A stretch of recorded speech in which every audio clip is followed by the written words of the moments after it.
1, 2, 3, 4, 5, 6, 7. Blaze the hot Trizak. Sound like Kevin. All right, checking mic.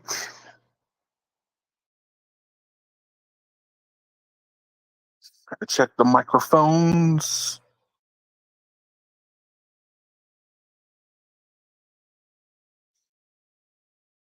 Give me 1 second.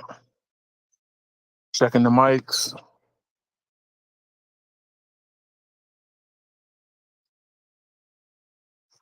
If you can hear me on YouTube land, say mic check good.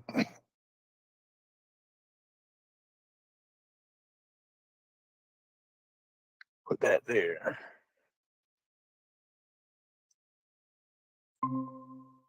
Let's see. No radio. Can you hear me, sir? Yeah, man. What's up, man? Nothing much, man. Just looking over Drake's life support plan.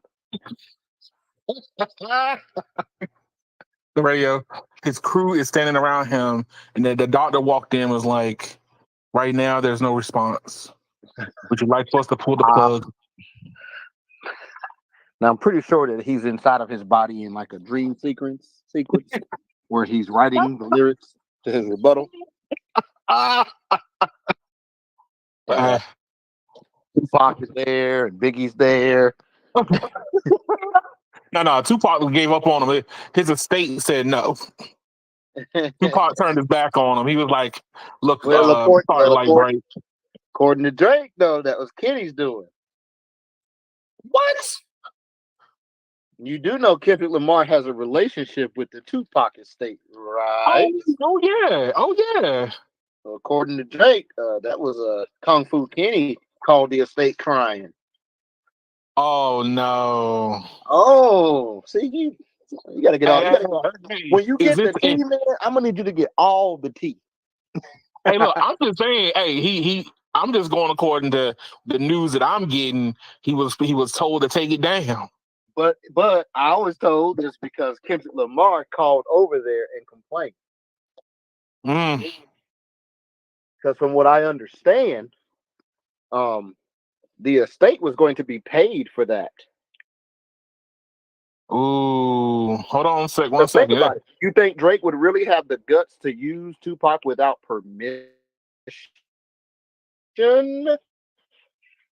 That's a good counter, sir. That's a very good counter. Somebody else who was in the industry said that Tupac voice has already been authorized for use as AI for anyone.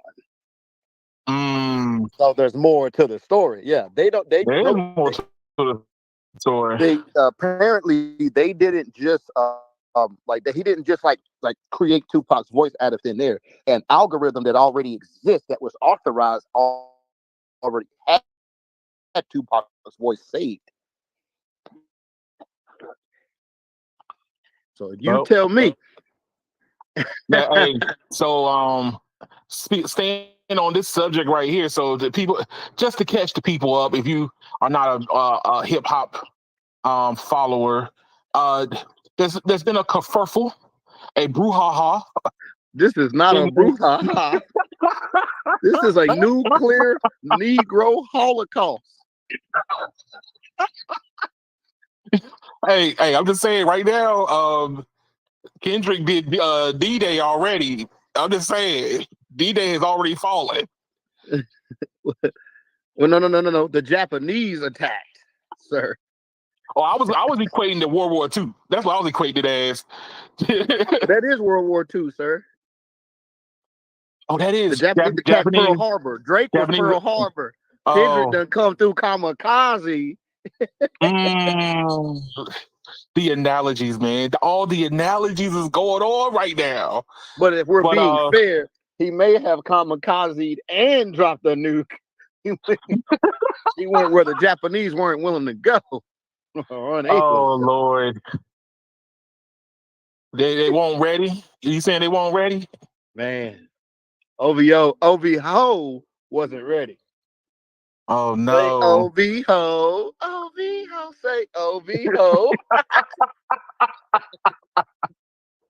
Yo, So this look, remember when we talked about that conversation where he's like, and you said this a couple weeks back.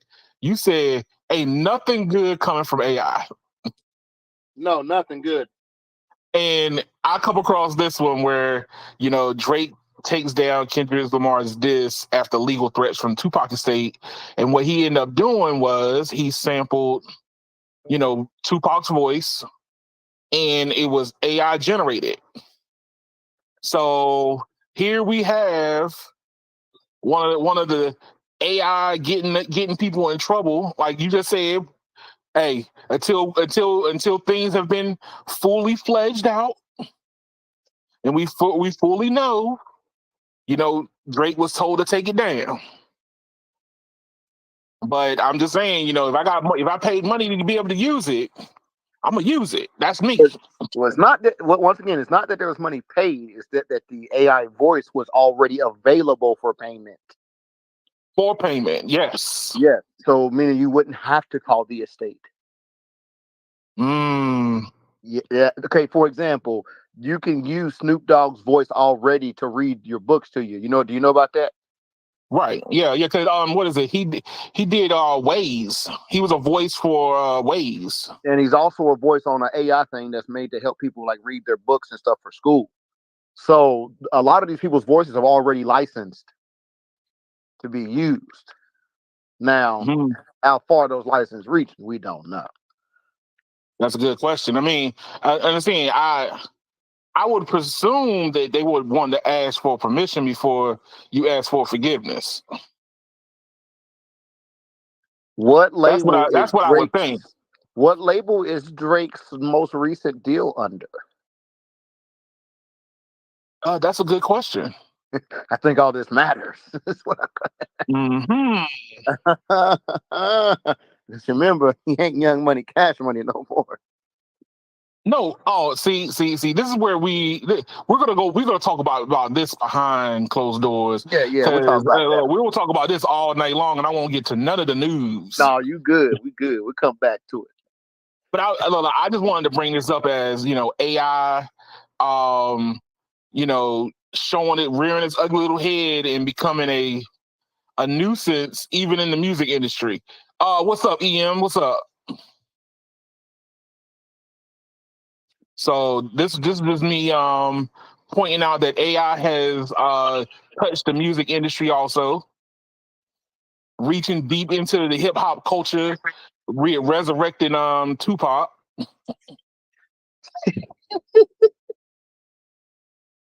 Because I briefly saw the video clip, and I was like, how did Snoop Dogg and Tupac get into this?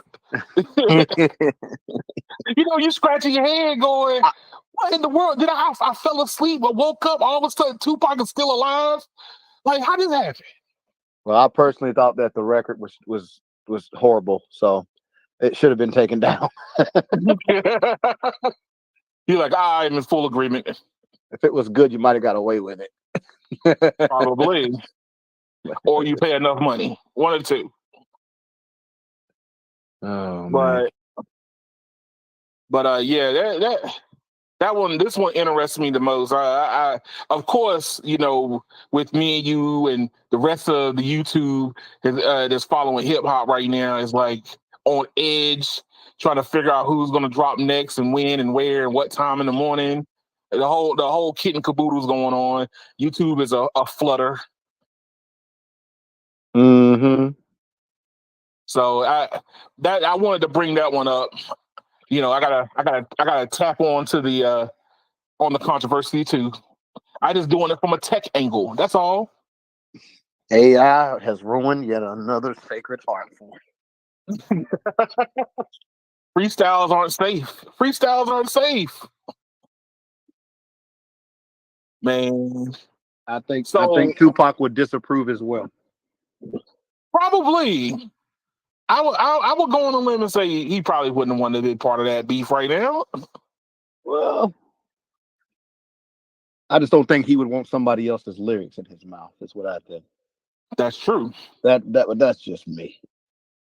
That's true. I think so also. But see, you know what? That goes back to a broader question. Like, to what extent, like how much control are we going to have over our own voices, especially after you pass away? If I let's say I become famous, all my all they got to do is go back and rescan all the videos that I've done, all the words I've said, and then start using it. If I don't have like a estate that can approve or disapprove my voice being used, it's gonna be out there. Like there's an AI generated voice where this dude is everywhere. It's used on everything, which I Do find that you kind of remember the crazy. show? You remember the show Futurama back in the day? Yeah, I remember Futurama. Do you remember how they used to go like into like these places where it would be all these heads of these celebrities that were dead? Yes, yeah. That's what it feels like, man. That, look, what was it? They did Tupac like rapping on stage with Snoop, but they did it via hologram. Exactly. Man, And it was horrible. but you know what? That goes back to that conversation we had before, where like new artists aren't making it big now.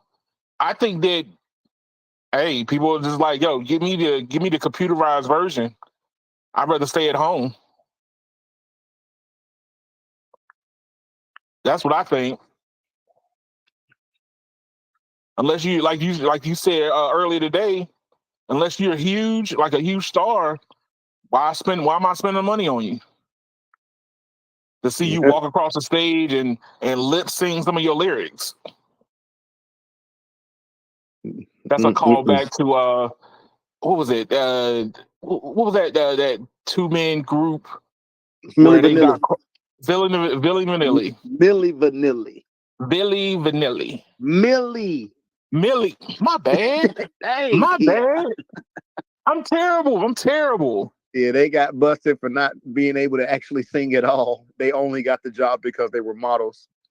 And there were studio singers doing all of the singing on all the records because the label that was the original the label trying to AI the perfect artist. They basically got people. They had a bunch of people who could sing but didn't look so great, and they was like, "All right, we're gonna get y'all sound and their look." And they would really have like a bunch of studio singers just hitting all these ridiculous notes and. No, what was it doing a concert that caused them to get caught? What happened was they were doing a concert, and this is in the early days of CDs, and the track was on a CD and the CD skipped, from what I understand. And when the CD skipped, they were still lipping like they were singing the lyrics. Oh, dang. And that's how they got. That's what I understand. It's been a while since I looked at that knew story. it had to be something public where they got caught. Yeah, but that's pretty much what happened. They got caught lip singing. Because it was I just say when memes were early, it was they hit the nail on the head. But what's crazy is like, I mean, this thing, but even other artists have gone through, similar public like embarrassment like that. Like the group B5 went through that on 106 in Park, and so did Cassie. Oh wow! Got up there and couldn't. But you know what's sad is B5 didn't even lip sing. They sung for real and sounded horrible. Ooh. The auto tune from the studio wasn't there to save them. Auto tunes, another hip hop saving grace. Technology at its best and its worst. But no, I just think that now we're in the land of AI, everything's on the table, no matter what. Now, that's what it's starting to look like. But interesting times ahead. Music is doomed. No, don't say that. Hey. Look, man, we're finally just getting back to like lyrics mattering. Come on. Lyrics Look, never we stop went through our mattering. whole mumble rap phase. We finally getting back. Well, once again, lyrics have never stopped mattering. It's just that the artists that are pushed out on mainstream have gone after lyrics not mattering. The concert tickets tell you that lyrics matter, talent matters. That's true. Well, you know what? Talent and being entertained. I mean, I was listening to some people on like TikTok and in Facebook Reels and whatever, and they were talking about how like, yo, I come to be entertained, and you just standing there in the middle of the show, and then all of a sudden 14 of your friends come up on the stage and start rapping too. I'm like, I didn't come to see them. I came to see you. I stand by it. It's doomed. Oh, it could be resurrected, man. It's okay, it man. Stuff, bro. I mean, no, disco died. Did it really? So was it reincarnated as something else? No, disco is dead, homie. Hey, look, I think that disco morphed into, what is it? It's a K-pop or no. What is it? Disco was actually good. Disco was actually good music. And for those who be hating on disco, I just want you to realize some of the most iconic artists in history all come from disco. Oh no, I wouldn't be hating on it. Michael Jackson, Earth, Wind and Fire.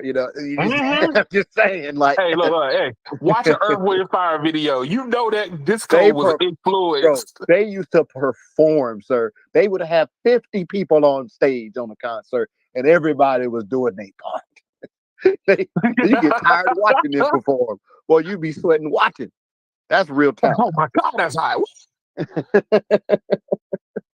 They was in Wonderland. They was not playing around. That's all I'm saying. No, hey, look, and they're still touring today. Yeah, even though the lead singer's dead. They're like, the one person doesn't stop the show, man. No, man. But hey, look, so I know that you heard of this one. This is more on the cellular side, and we had some very controversial conversations in some private rooms about this. But AT&T has decided that I'm not paying them enough. So here we go. So AT&T has come out with this thing called the AT&T Turbo Plan charge. So it's $7 a month per line, right? Now, as a person who network tests, drive around, I got AT&T in my pocket, and I'm paying for the Elite plan, which was at the time AT&T's highest paid plan. Until they already changed this, probably like 2 or 3 iterations down. But now they're talking about enhanced data connectivity. First of all, what are you enhancing? And second, why am I paying $7 more for this? Did you hear about this? Absolutely. So I want to hear what you have to say before I get ready to give my evil opinion. That I've been told that I have a very jaded opinion about this. I say cancel your service personally. Because I'm gonna drop my plan back to starter. Because if people don't retaliate against stuff like this, the other carriers will take liberty to do the same. Oh, here's the problem with AT&T's Turbo, right? We don't know from what I've seen, and I was watching Carlos's video, and he has 2 AT&T lines, and he ran them both side by side. And of course, the one with the Turbo plan took precedence, right? So you could tell that one superseded the other. But my thing is with network slicing, and in this article they talk about it, that Turbo comes out just after net neutrality, which was a week ago we talked about. Funny how it starts aiming up. It's almost like AT&T was like, nanny nanny boo boo. EM says he's porting his lines out. I don't think it's that serious. I don't know to what extent this is going to be as serious. People used to sign up. Here's the problem, Keon. People were signing up for Elite to get this exact type of experience. They literally wiped it out of Elite and then bought it back as an additional charge. Yes, you should be porting out your line. This is That's basically exactly Elite what all I over have. I have again the Elite. for extra fees. They could have got the same effect just raising Elite $7. That's all I'm saying. Right. And it was, or you just know, leave Elite alone, and then all the people that's below it say, hey, you want that special service? We charge extra $7 for it, which will no, give them an those upgrade people might as path well just for it. move to Elite when it comes to multi-line, though, Keon. They might as well That's just true. move to Elite. There's no difference. Is my point. You see, this is a way for AT&T to remonetize something they already had monetized as a priority plan. This is stealing from the customer. Is what it is. This is theft in broad daylight. That's what it is. Yeah. What did you say, Em? I'm not actually looking at the YouTube view. What does Em say about that? Theft in broad daylight. Em said he's porting his lines out. He said, I'm done. That's robbery, bro. They robbed you to your face and told you like Diddy, take that. But here's the thing, though, radio. Here's the thing. With the knowledge that I know about AT&T right now, right? Okay, if AT&T had their DoD spectrum all up, they had their N77 up, so they were firing on all cylinders, and they introduced this plan, then I'll be like, maybe. But when I go down to the U.S. Capitol and I run a network test and understand this was before the Elite plan, I was barely getting 2 megabits per second. So I'm gonna pay you another $7 for what? Hopes and dreams? Robbery, sir. It's robbery. Hold on. So EM says I paid for Elite, especially for the QCI.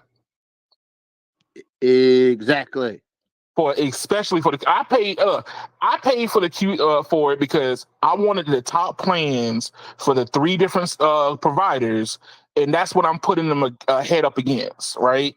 I don't want to get like the starter, trying to put the starter against the Magenta Max at the time, because my T-Mobile lines are all Magenta Max, or the Verizon version of their highest tier. What was it? The Get More. Was it Get More or Do More? I forget which one it is.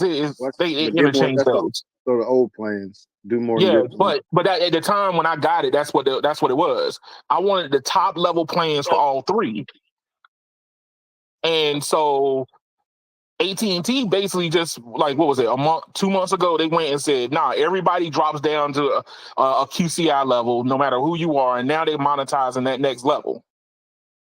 Now, here's the thing: I haven't noticed, because my previous videos where I've been doing some network testing has not shown it. Actually, if anything, and I want to say this right up front, AT&T's service was a lot better ping-wise. Maybe not data throughput, but ping access was a lot better than T-Mobile and Verizon's.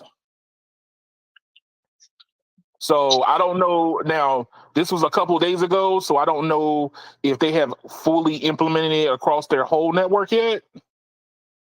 Hold on. So EM says, you want to take miles away from me and then expect me to pay more? Yeah.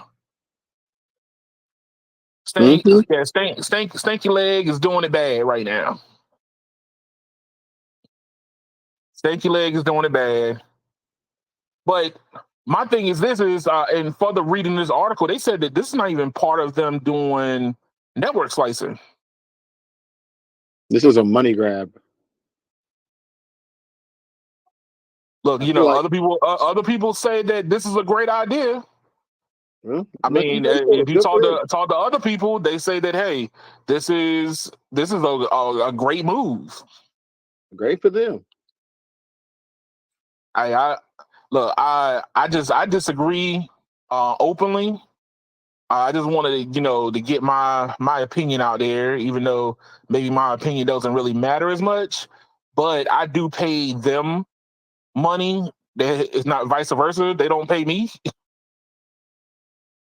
But what does that have to say with the fact that, remember last week we said that net neutrality was back on the table again, and AT&T turns around and does this? Yeah, man. So they're basically showing that, hey, we're going to have to do something. Slap in the face. It's a big slap. Now the question is this: is the way that AT&T is advertising Turbo is kind of like a secure like for online gamers, which I am one, and live streamers. So I do live stream on my cell networks, but I do it as a test bed. I want to see what the networks look like. Now, first thing somebody's going to say is, "Well, your stream looks bad on AT&T. Won't you pay the $7?" That's what's going to happen. It's the same thing that happened with when I'm live when I'm doing like a video test on T-Mobile against like Verizon, and somebody's like, "Oh, well, you can just pay the $10 for the HD package." No, because Verizon doesn't add it in. I'm not adding on to these plans. The average consumer is gonna walk into whatever store and they're gonna be like, "Hey, I want this. What can I do with it?" And they're gonna, they don't the sales reps aren't getting paid extra for giving them $10 extra pay per month on video streaming or whatever. It's gonna be people like me that's gonna end up paying for this $7 extra. I want a good stable stream for gaming, or maybe if I'm live streaming on the road. But I don't know how people might feel about it. In the comments below, leave how you feel. I'm curious to see what other people might think about it. As you can tell, not particularly happy that I've lost my access to AT&T's already half decent network. I hate to say it that way. It was half decent at best. So, like when I was out in the cornfields, they were goat. I come around other people, all of a sudden now I'm in the pooper. But man, hold on. Keep it up. Hey, look, he's gonna turn that network into a stanky dead carcass. Oh, hey, look. As a side note, I just started my YouTube memberships. So, this is me doing a shameless plug. Sorry, not sorry. Maybe. I just activated my memberships. It's still a work in progress for the most part. Let me see if I can pull it up. Here. All right, so I just started my memberships up. You can join community support, town hall, organizer, and speaker. And there's different levels. Go to my channel, and right now I'm still working on it. I'm working on the Discord, so that way you can join Discord, and I'm gonna end up making it where for Discord you can, if you pay for the town hall, basically come together. If you got stories that you want to present, then you can put it in there, and me and the panel, whoever's up here with us, can read it, analyze it, get back to you. Or if you want to go for organizer, you can we give you a link to one of the rooms that we will create and have you come in and talk about it. Maybe on that one wouldn't be live, so I would pre-record that and then post it. And then for a speaker, being the higher tier, you come up and basically come up here with me and No Radio or whoever else and discuss some of the articles or stories that pretend like make you feel like technology is the greatest. So this is what my membership's offering. I'm still working on the Discord part, like I said. So please bear with me and pardon the dust. But just wanted to share that with everybody. No Radio. I got one more cellular one. What happened to US Cellular? So U.S. Cellular is still. Come on. U.S. Cellular is still not bought and paid for yet, and they're still losing customers even after Q1. Q4 last year was kind of bad for them. They saw a higher churn, but this quarter was lower, and we all know that they are in the process of looking for someone to basically buy them out. So let's see. If anybody's been following my channel, I've been occasionally talk about U.S. Cellular and what the future of that company is going to end up being. I don't know how much longer they're going to last. I think the East Coast is probably already lost to them. I don't know how the Midwest is for them, since I don't live that way. But they continually lose customers, not as much as they did before. They're still saying that they're rolling out 5G investments, but don't laugh. Don't laugh. Hey, look, yeah, they're trying, but hey, look, the cable companies are eating their lunch. The cable companies are eating their lunch, man. They're taking customers from them. So you got the big boys on one side chomping at them, and you got, the Spectrums, the Cox and Comcasts chewing from underneath them. They're offering better deals. So, like, what is it? The rise of cable selling wireless in the market has changed everything. What's so bad is that nobody cares that they're dying. Oh man, I think a lot of people don't know. A single, exactly. That's the same as not caring, sir. No, wait. Look, I think that not knowing is different. Like, okay, your brother over there playing with the dead body every week and every day. Yeah. He goes, like, my brother goes to U.S. Cellular to go upgrade a phone or get a screen fixed or whatever. Those sales reps aren't going in there and say, hey, man, these are the last days. Like, they're not going in there talking biblical to their customers. If y'all were more dedicated to us, we might be sticking around. They literally talk to him and like, oh, yeah, we're working on 5G. Where? I just hate it for the rep who's still there, who knows the ship is sinking. But that's what I'm saying. Like, okay, look, one of the highest video views on my channel is me talking about U.S. Cellular dying, and it's still going. And this is like almost a year in, and it's still pulling numbers. Like, it's not major numbers on my end, but it is big for my channel. And people, like I said, people are just now coming to the realization of, like, really, US Cellular is dying.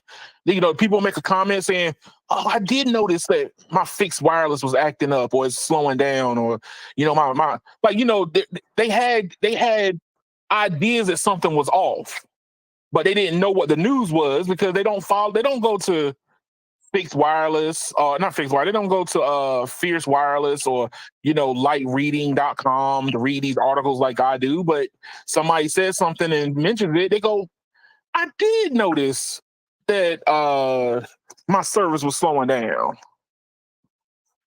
You see what I'm saying? Mm-hmm. So I don't necessarily think they don't care. I just think they don't know. That's me personally, anyway. That's how I read it, and when I read the comments, that's how I look at it.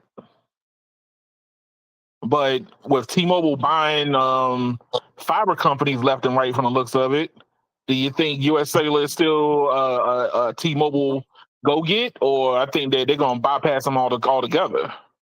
They might be interested in the TDS side. Not the network, though. They can care less about that network. They'll be like, nah, we good. Nah. How many subscribers is TDS now covering? Not subscribed, but how many crop passings do they have? Yeah, you know what? That's a good question. I don't know that. I don't know that. Let's see. Let's see what I can find.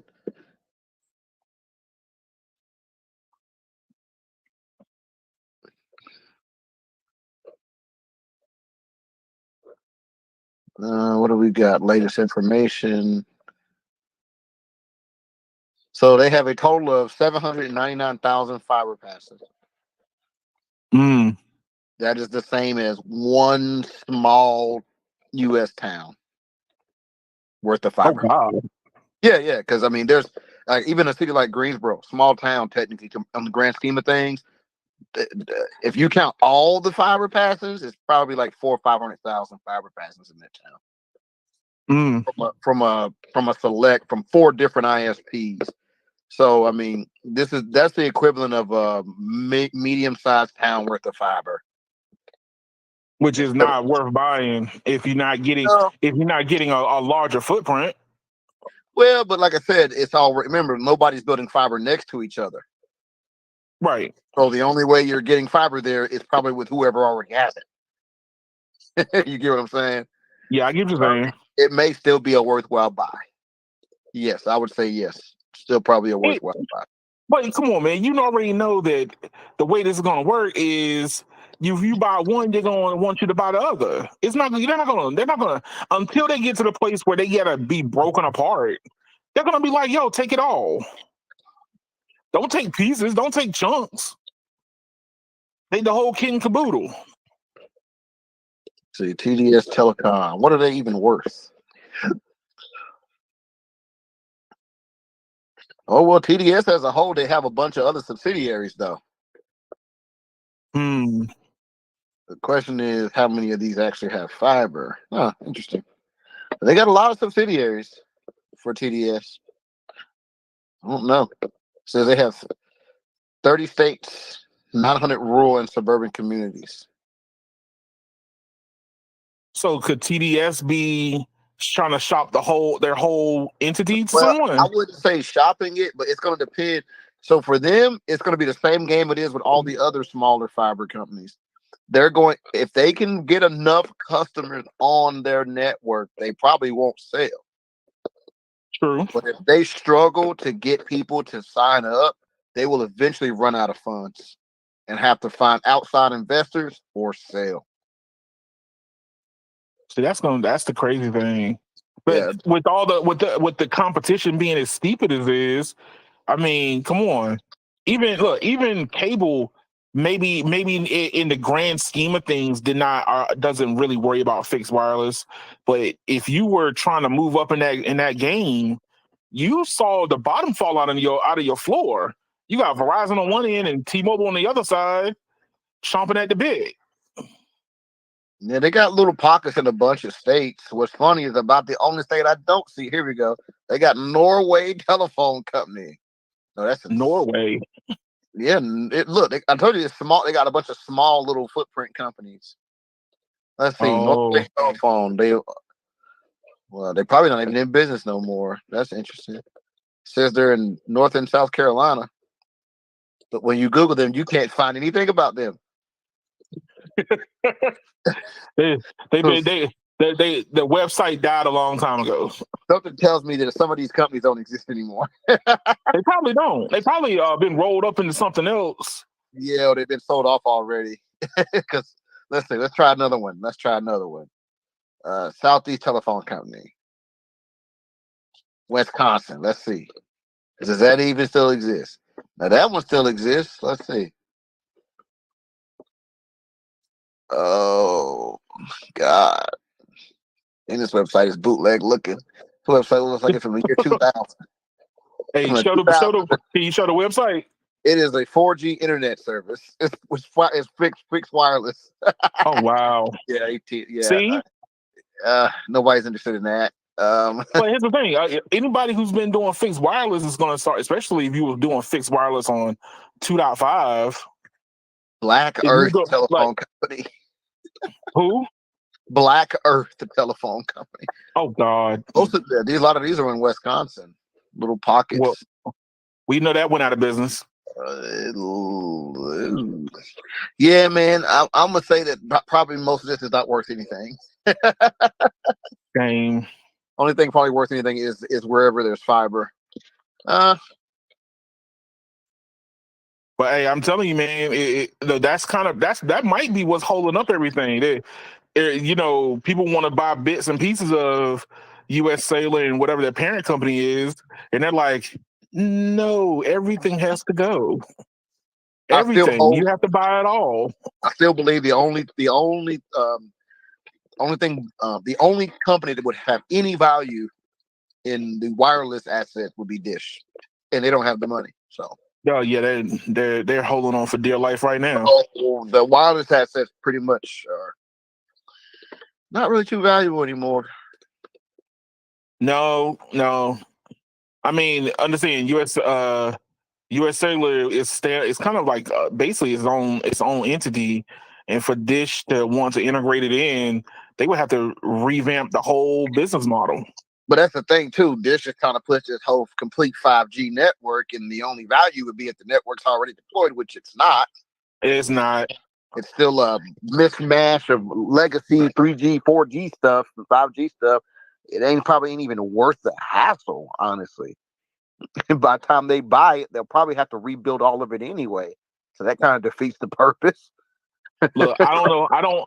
Look, here you go. This quote must came from U.S. Cellular as a whole. They said these 5G investments will be paid more with enterprise than the 4G investments were. 4G was paid with mobile video, and we are going to need enterprise to pay. So, what enterprise company is going to be? Oh man, that U.S. Cellular 5G, man, that's got to be awesome for us to want to put money into it.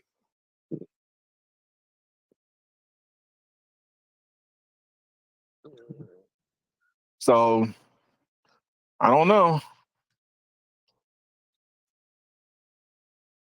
But I say good luck to I say good luck to all telecom, because you never know what's going to happen. Any giant can fall any day. You never know. That's true. Right now, we're watching one fall, like literally fall in slow motion.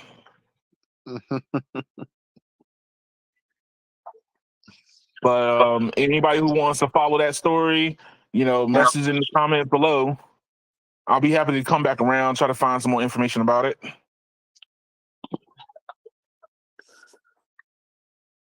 Let's see.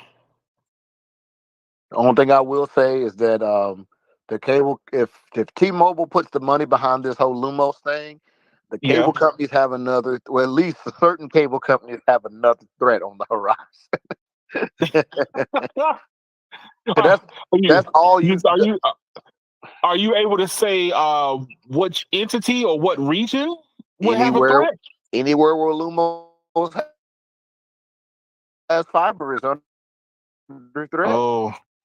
Because the biggest thing with Lumos is they don't have brand recognition and they're not great at selling. T-Mobile has both. That's true. They may be able to put the pressure on the cable cos and either force the cable companies to make a drastic move, like buy out T-Mobile. But that's always been like I kind of saw this as being that plan for T-Mobile is fixed wireless kind of give you an idea about where people might be at. And then if you start running fiber, then you have a good idea about where your existing future base is. Instead of like, oh, well, we're just going to run fiber everywhere. Kind of think of it like little light bulbs in the dark. When you run in fiber, you kind of just run it based on, population density or, potential of customers that you can grab. But with fixed wireless, you know exactly where those clusters are. You can be like, well, we can target our fiber into those clusters. So now they look, if you're already a fixed wireless customer with T-Mobile, and then all of a sudden they say, hey, look, we also bring in home fiber to you. If you like our low prices there, you're gonna love our low prices on our fiber product. So remember I told you AT&T's biggest problem is that they had a large subscriber base that was on the wireless side that didn't have access to their fiber. Yeah, I remember that. I remember. But you know what? But that goes back around to AT&T neglecting, their existing customer base. Well, but it's just lack of It expansion just in seems like general. this is something that they just do on a regular basis now. Yeah, they didn't expand fast enough to really take advantage of the bundle thing.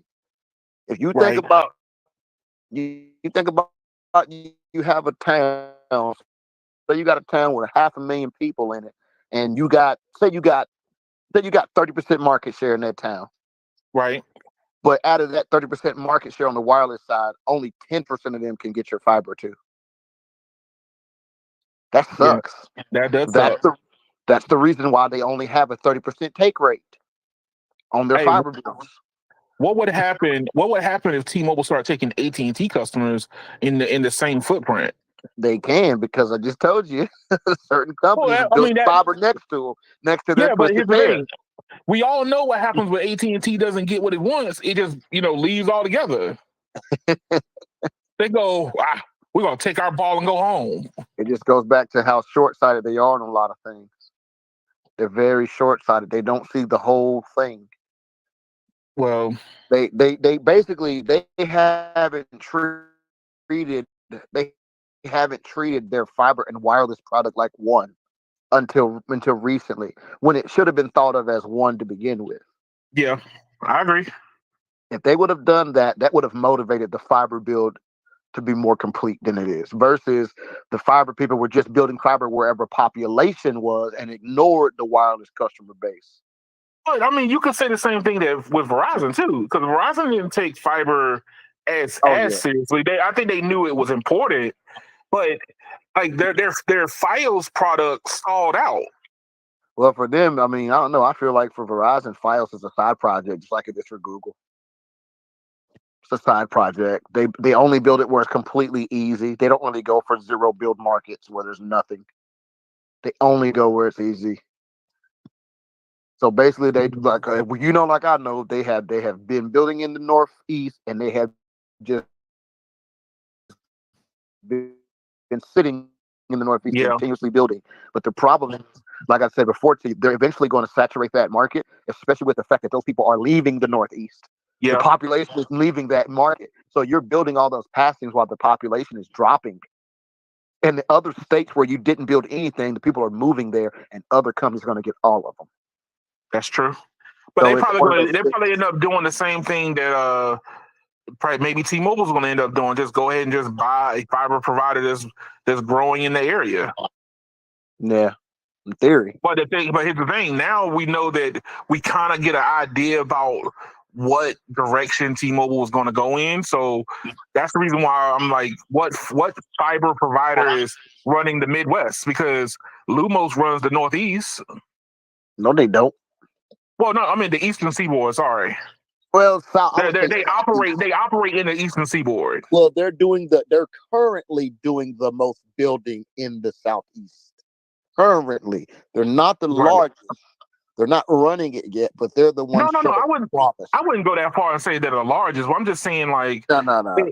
it's the footprint. Like what footprint is similar to Lumos They're in the they're Midwest? they're going. Oh, I would say TDS, according Okay. to Midwest being like Wisconsin and Illinois. All there. Apparently, TDS is building fiber there, aka USA. Oh, Same parent company, whatever. TDS, whatever. Yeah, that's the Midwest. So Lumos is building the new stuff in the Southeast. And I mean by new is I mean untouched territories. And if those territories just happen to be right next to Twisted Pair, CenturyLink, or Brightspeed, they're building that too. They're beating them to the punch in their own neighborhoods, basically. true. So AT&T ain't even made it back to upgrade, and Lumos is putting fiber in, which has inspired. But like I said, I do believe it has inspired, because I've actually seen Brightspeed is actually building fiber now in my general area, which I was amazed to see that's actually happening. I Then think the threat from Lumos that made them means start building. But that means that you got multiple fiber providers. I mean, with Spectrum now, you got Brightspeed and then Lumos. Yeah, but I mean, it's so convoluted, you know? Like, you literally could be a mile apart and it's two different fiber providers. Wow. Whereas historically, you look at the cable codes, if you went to any major town and drove, let's say 5 miles outside of it, it was all covered 100%. But with the fiber bills, it's like this neighborhood's AT&T, that neighborhood's Lumos, that neighborhood's Brightspeed, same town. They're picking neighborhoods and not picking like the whole area. Yeah, they're not building the whole area. Yeah. When the truth is, AT&T could have already covered the majority of it and been done with it, but they sat on their hands all these years. They built a handful of stuff and then sat around, and now here comes Lumos creeping in, building in all the gaps. And then the territory where it bleeds over, like for example, if you look at the Greensboro area, inside the city limits, like AT&T is probably the largest fiber provider inside the city limits. And then there's like pockets in the northern parts of town where North State, which is who Lumos bought out, North State had already built fiber in some of those neighborhoods. Right? What is the driver for them picking and choosing? Because whatever area is vacant. Anywhere where nobody already built fiber is where they're going. So if they find a pocket of 200 homes and there's no other power provider, they'll build right there. They don't care if the cable company's there. They don't care if Twisted Pair is there. If there's no fiber there, they'll snatch it up. Oh, wow. And the thing is, once they do that, when AT&T does come back and look and go, oh, crap, they're building over there. Do we really want to build there too and upgrade it? Yeah, I mean, but hey, look, when your retention rate is low, they're not though. That's the point. There ain't no point. Yeah, no, that's what I'm saying. If your retention rate is low, you're not going to want to. You not want to go play over there in the first place. Yeah. So think about it. When there was no other power provider, they only had a 30% take rate. I mean, what's they gonna do when there is no other power provider? Hey, what's going to happen when what's going to happen when T-Mobile realize they can start bundling everything together with their existing Lumos offering? But here goes back to the same thing, right? That customer who has AT&T bundled, right? He can literally move 2 blocks over, and now he can't bundle anymore. Ooh, see, that's the problem. That's what I'm trying to tell you. That messes up your retention. That's what I'm saying.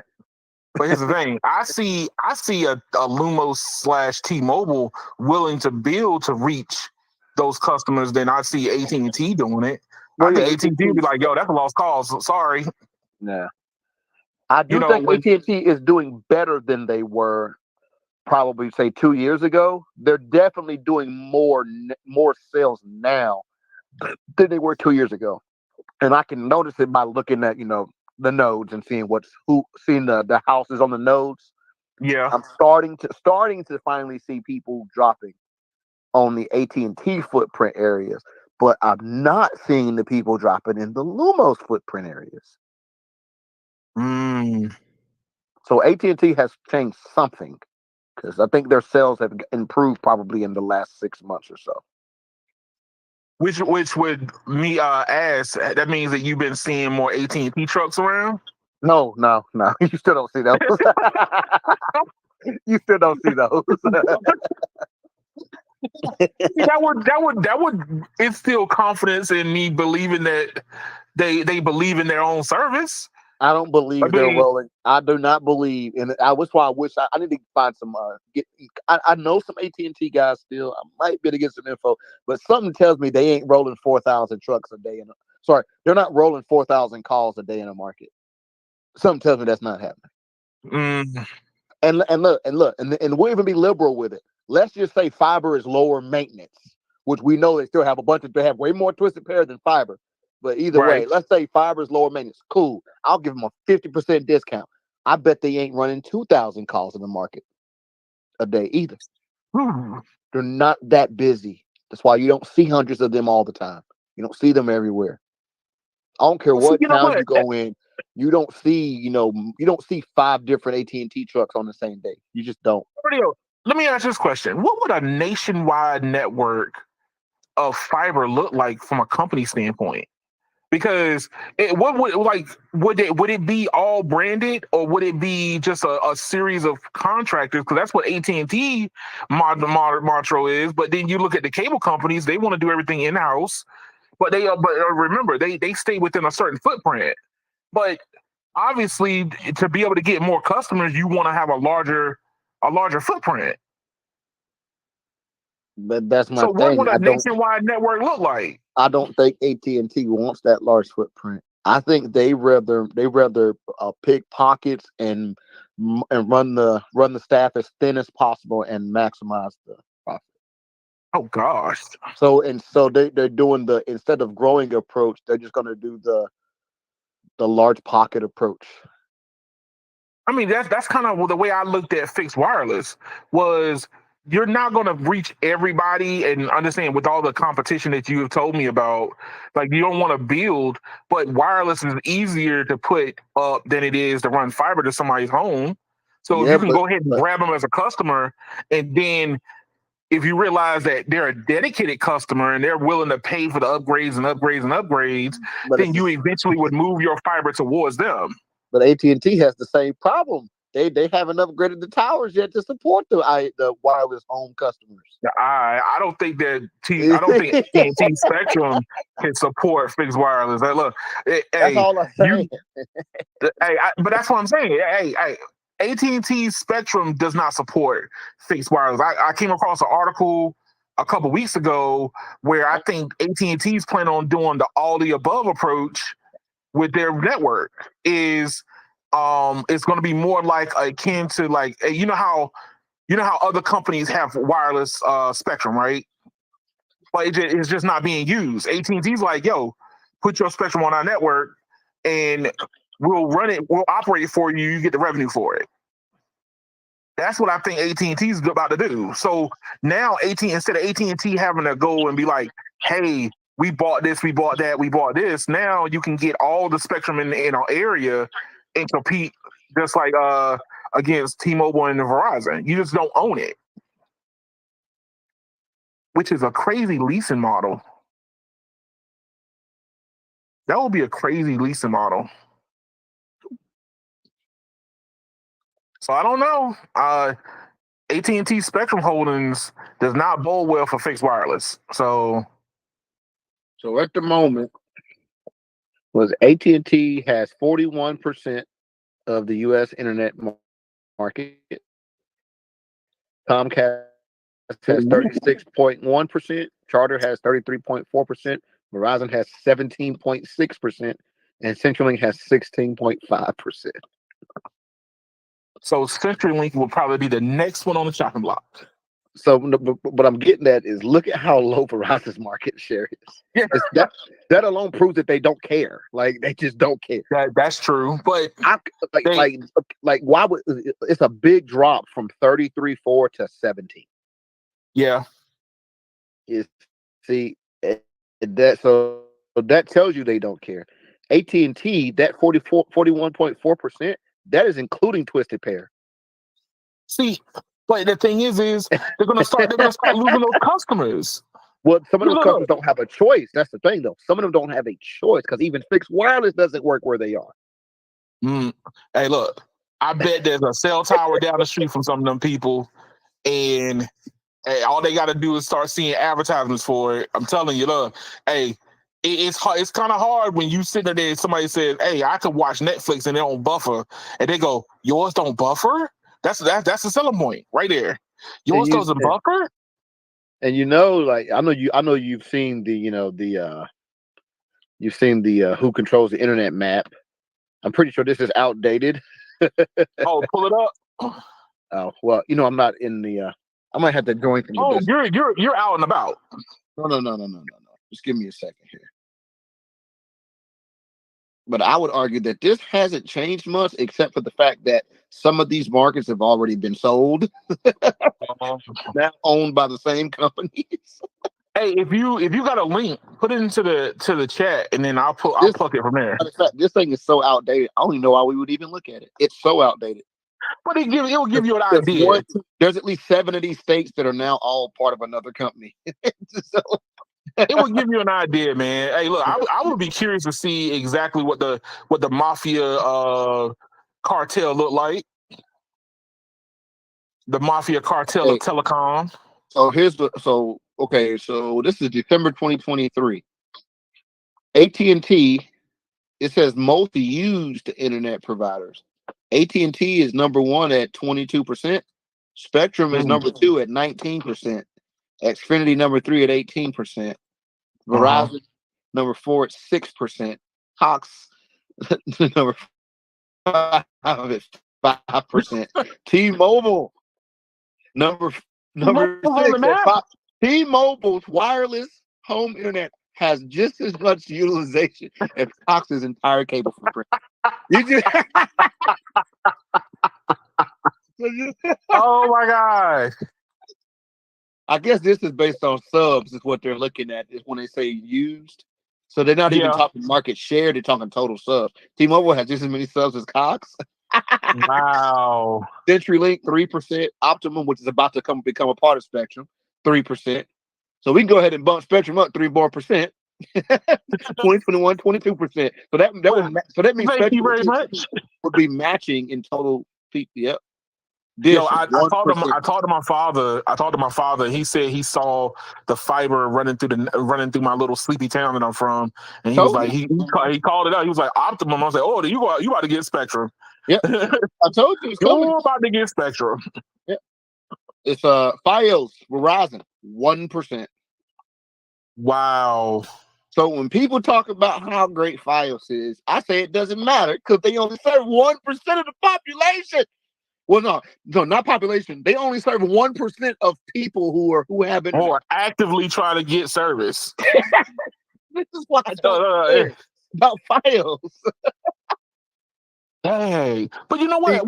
What about Verizon's fixed wireless offering? Because they bought all that Spectrum. They weren't on the chart yet. Not yet. They'll probably eventually pop up there. I think they got to be around a little longer.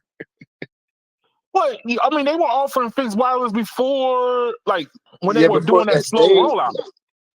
What is their total subscriber base right now? That I don't know. That I didn't know. Let's see if we can find the number, maybe. According to this, I don't think they've even hit let's see.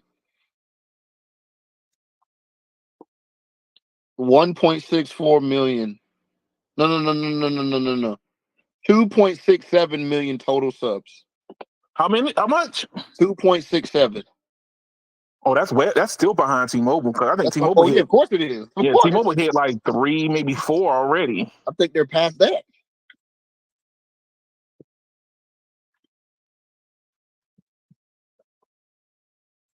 T-Mobile's at 4.8. Yep, 4.8 million.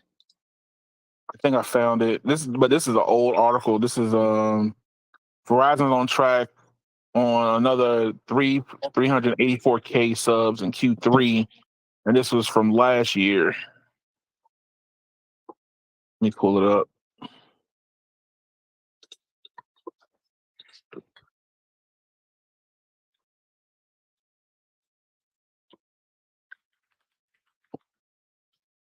How much is it total? How much is it total? At this point, it was 1.3 million business fixed wireless. That's why you got to read the top number for customers. 2.67 is those put together. It's 2.67. Right. Yeah, that's the total. That's business and residential. 2.67. So Verizon, they're moving up. I mean, they didn't spend $40 billion on C-band for nothing. So put it like this: T-Mobile is already halfway to the total Verizon Fios subscribers.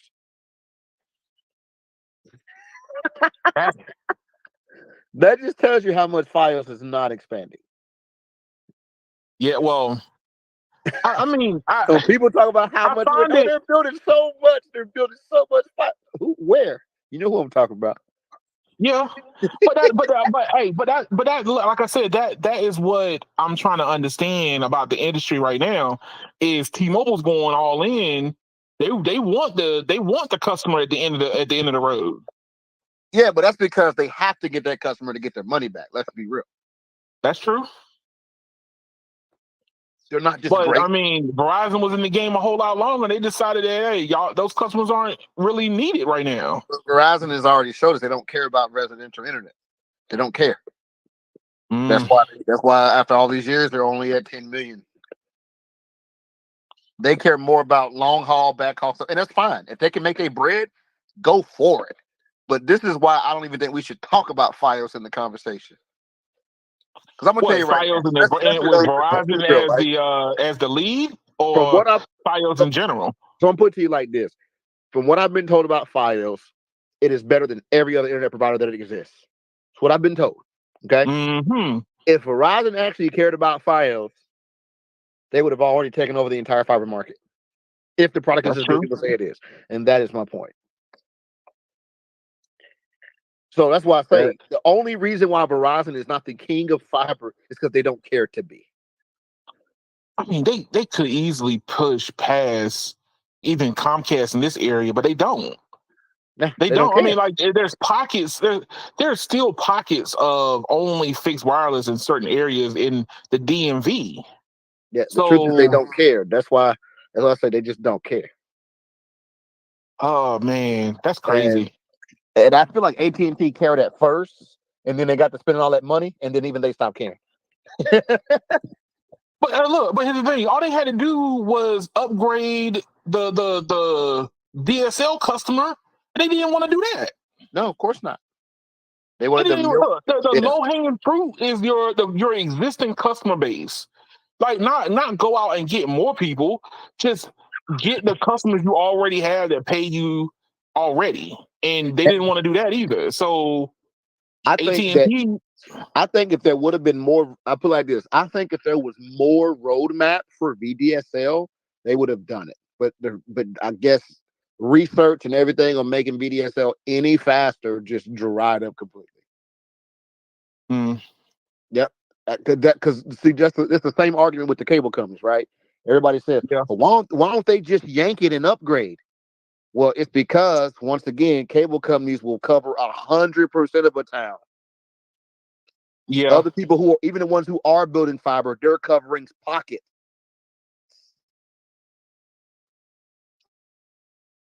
So that's just proof that no one is ripping and completely upgrading the fiber unless they're already tiny.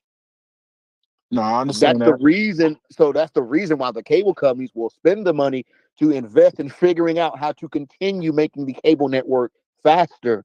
It's because upgrading is a death sentence. It's not a survival sentence. It's a death sentence because of the size. Even companies like AT&T, who had the option to upgrade, didn't do it. So why would the cable company be any different? Right. They wouldn't be because it's a bad investment. Dang. So DSL had no life to go. There was Well, I no. mean, It wasn't the upgrade path is not the same as, like, if you were going to talk about DOCSIS.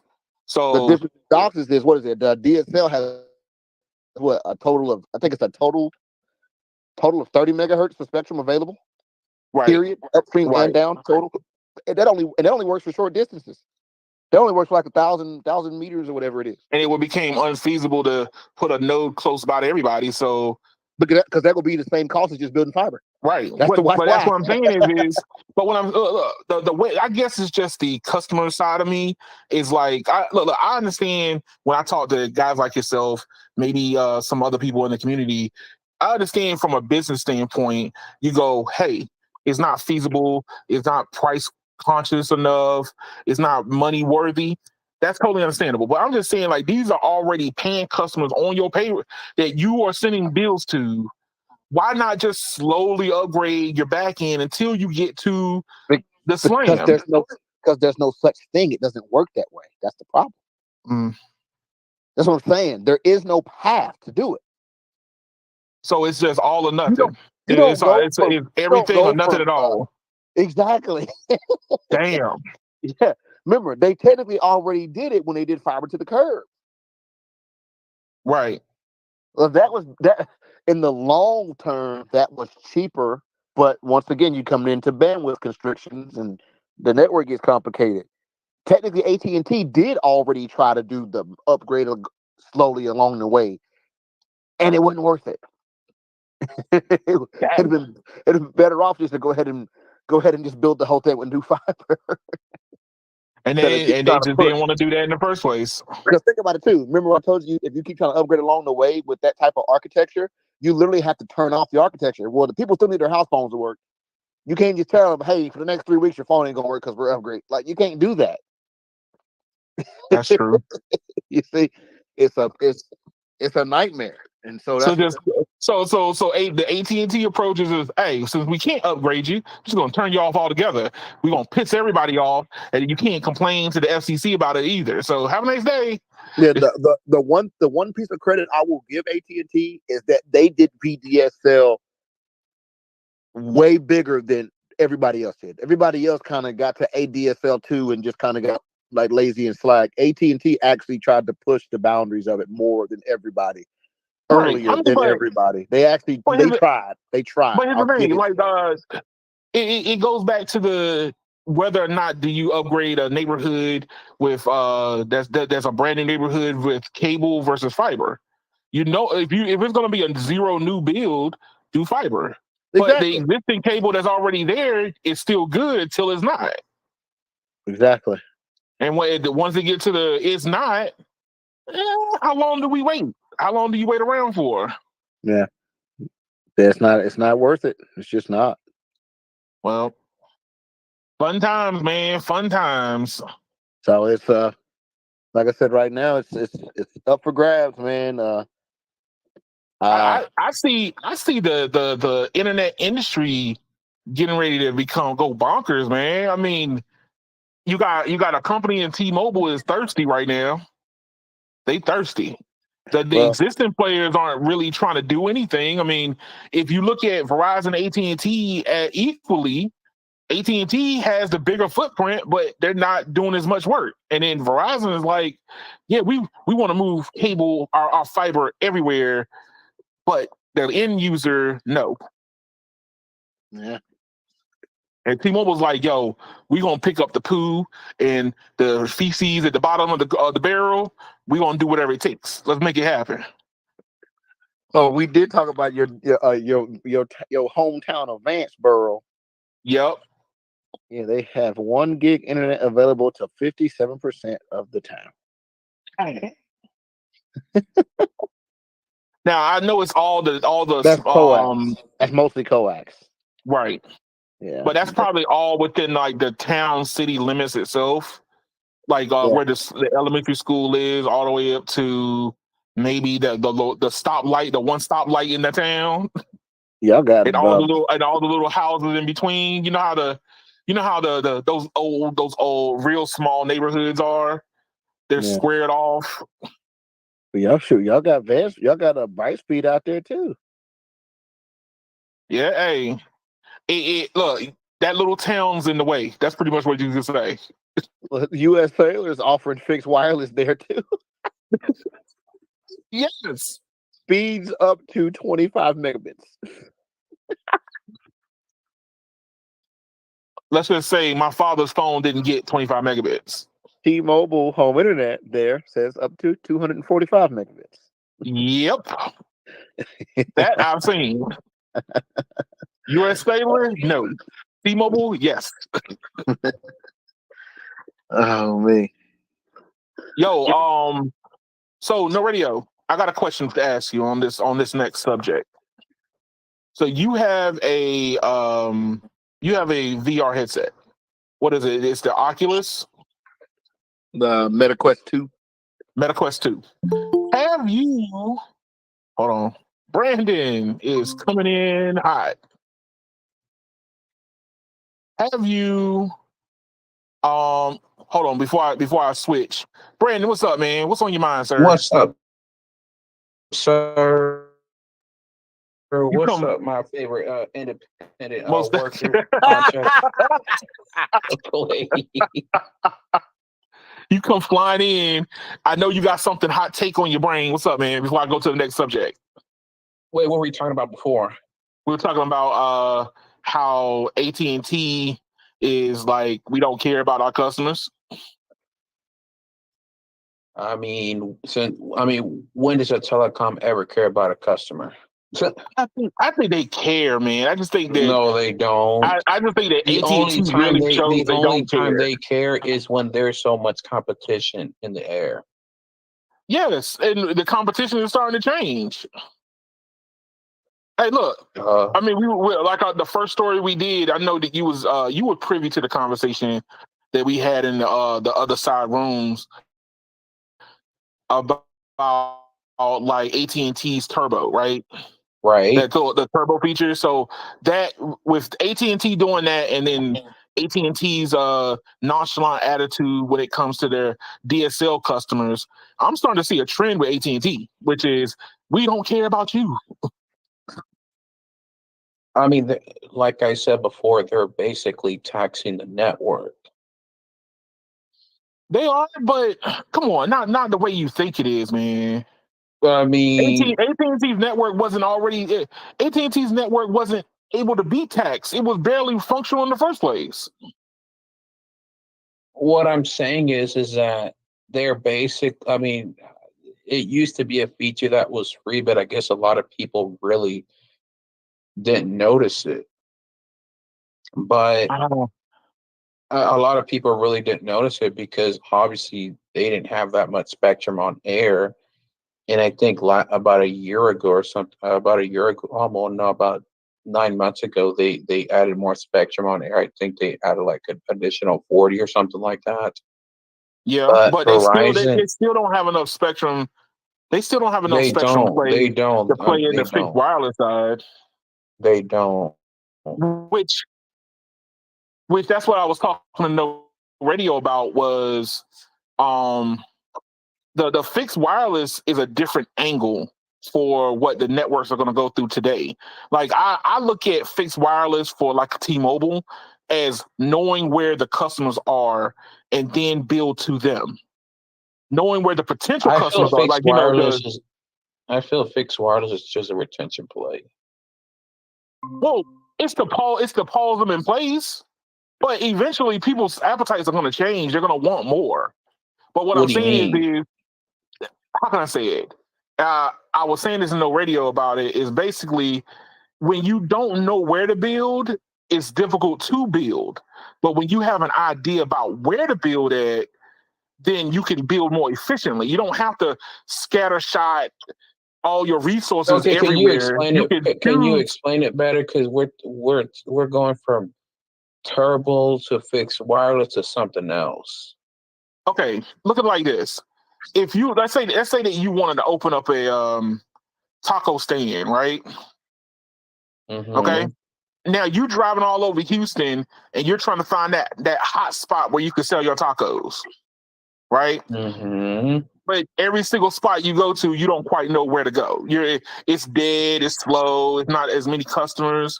But let's say that you was able to look on Twitter or wherever, and then they said, "Hey, this spot over here is good for tacos." Then you get a good idea about where you can move your tacos truck so you can make money.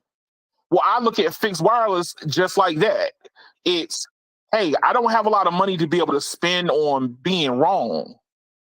So if I don't have a lot of money to be wrong, I need to know exactly where the customers are. So if these customers are T-Mobile subscribers and fixed wireless subscribers, and I got them bundling also, then they'll end up being a potential new customer that you can build towards to keep them as a customer.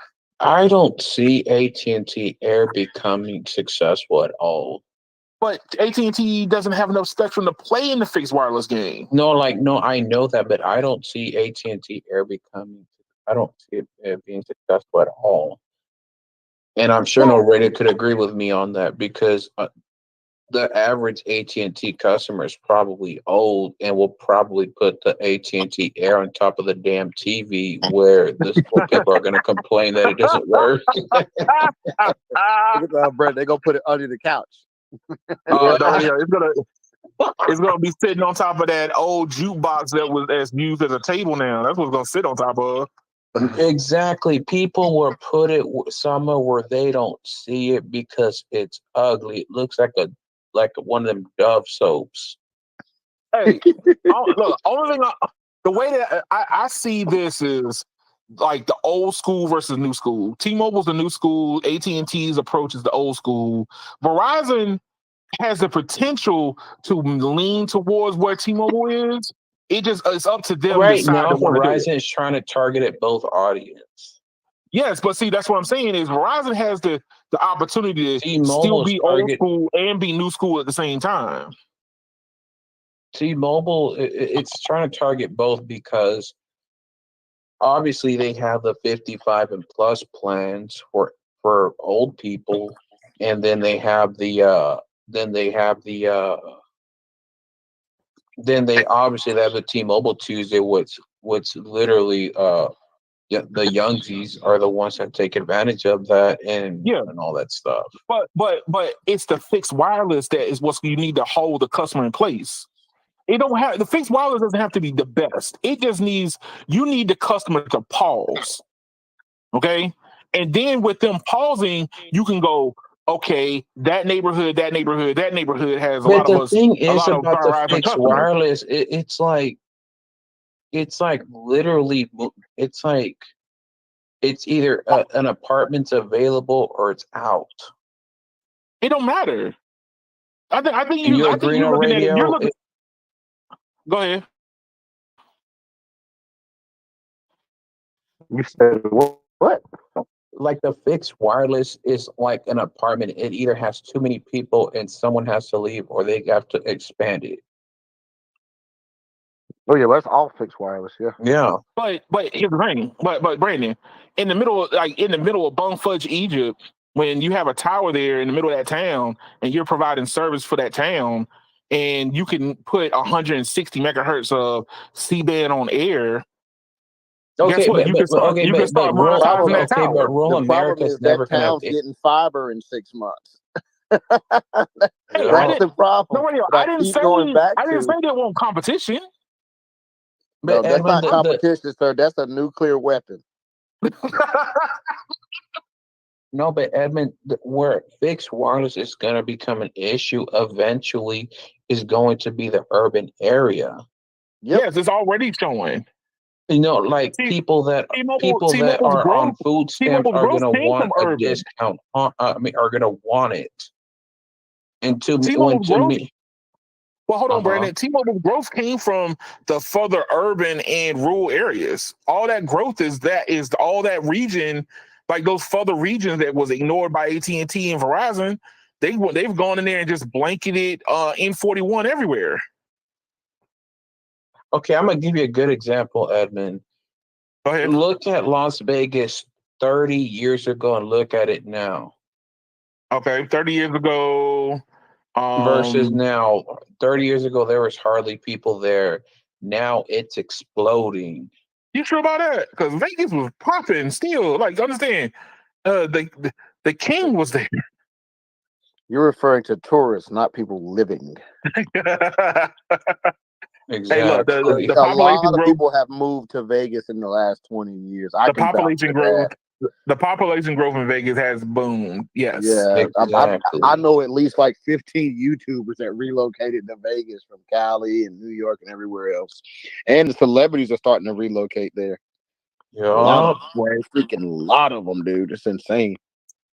Man, the cost of living must be lower than everything's lower than going from California. Yeah, the Vegas ain't much different than North Carolina, except for that gas pricing.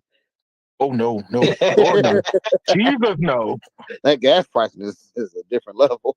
Vegas. Man, but look, Brandon, I think that what we're in the middle of right now is a war of monetizing the end user but trying to reach them with the end product. Because You the need thing to like is, Edmund, the way how the cable companies are getting the customer is you like right now. If I go to the Xfinity website, okay, Comcast, and I were to yeah. go on there, the first thing they have on the damn screen is buy a phone. I mean, get a line and then get the other one free. 9 times out of 10, they want you to buy a new phone and be stuck with them for 2 to 3 years. That's everybody. No, but no, I know that because, Yeah, and the but reason why, everybody don't have the ability to give you the both services. That's the point. Right. yeah. And that's totally understandable. But what I'm saying So, like, is what Edmund, what they're basically doing is they're crossing their fingers and hoping the customer actually gets the mobile service and say, "Hey, this is a good deal," because they're not really doing contracts with the internet anymore. yeah, no, well, understand contracts for internet is going the way of the dodo bird. But the But thing that's what I'm is saying. That's what I'm saying. you But need most you need to be able to reach more customers. The end goal is fiber. Look, we all can Yeah, agree but that the here's the end goal is problem. fiber. But here's the Huh? problem. Somebody else is already building the fiber there, so it doesn't matter if T-Mobile knows the customers exist there. That's the problem. So that's what not I'm only saying. You just that, turn but around and buy that customer, like go, buy Yeah, but Brightseed or some of those companies are worth 3 T-Mobiles. bro, Yeah, so um, that's all I'm saying. You can't T-Mobile can't just buy anybody. That's the point. no, and They that's totally understandable. I So was I'll give you an saying like example, right? The reality of it is this, right? Even in the scenario you're talking about, T-Mobile realistically only probably has a shot at about 3% of the population with the method you're speaking of. right. mhm. So identifying potential customers in markets where somebody else already has a entire fiber footprint, and if that company's AT&T or that company's Comcast or that company's Spectrum or that company's Verizon, T-Mobile has no chance of getting that, so it's irrelevant. And if you're talking about rural America, well, your federal government, what the fuck? Not only that, Edmund, but the thing about fixed wireless is that there's no contract involved. So a lot of the Yeah, times the customer can literally leave whenever they want. Cable but companies but don't do contracts either. Well, I mean, yeah, but all you have to do is just unplug the modem and take it back to them. but I mean the thing is the days of contracts are leaving. I mean they're kind of just dying away. The thing is that it's about new growth. New You growth you is don't you zero That's why don't growth. I'm, you but don't Edmund, that's why I keep saying that the cable companies want you to be on with the one wants you to have a cell phone with them because they want you to be on a 2-year contract. So they remove the home internet contract, but tie in the mobile. right. Exactly. But it's not even really a contract. It's just But I pay mean the phone off. you're I paying for the mean, hardware. it's a 24-month payment agreement. You're paying for the Unless hardware you at that decide to point. pay the phone off quicker, which most people can't do.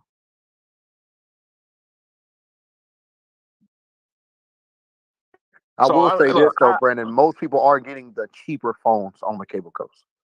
Yeah, or the ones that are on sale. Believe me, you telling me they are you get telling me they're getting the flip? They're getting going back to the flip they phones? getting A series instead of S. Oh I believe it.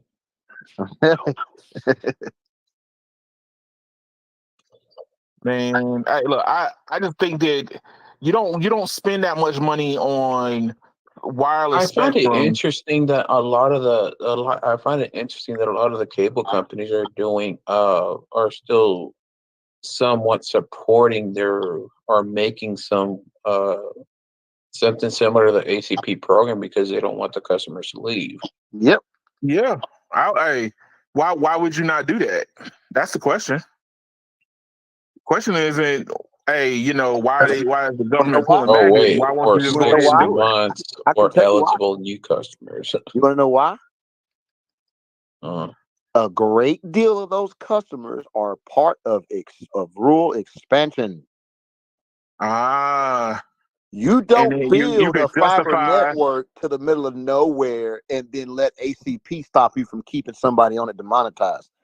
Hey, see, ACP becomes that lighthouse. You find out which direction to go in. A lot of those ACP customers were part of the rural expansion paid for by the government. And when I mean a lot, I would say probably 40%.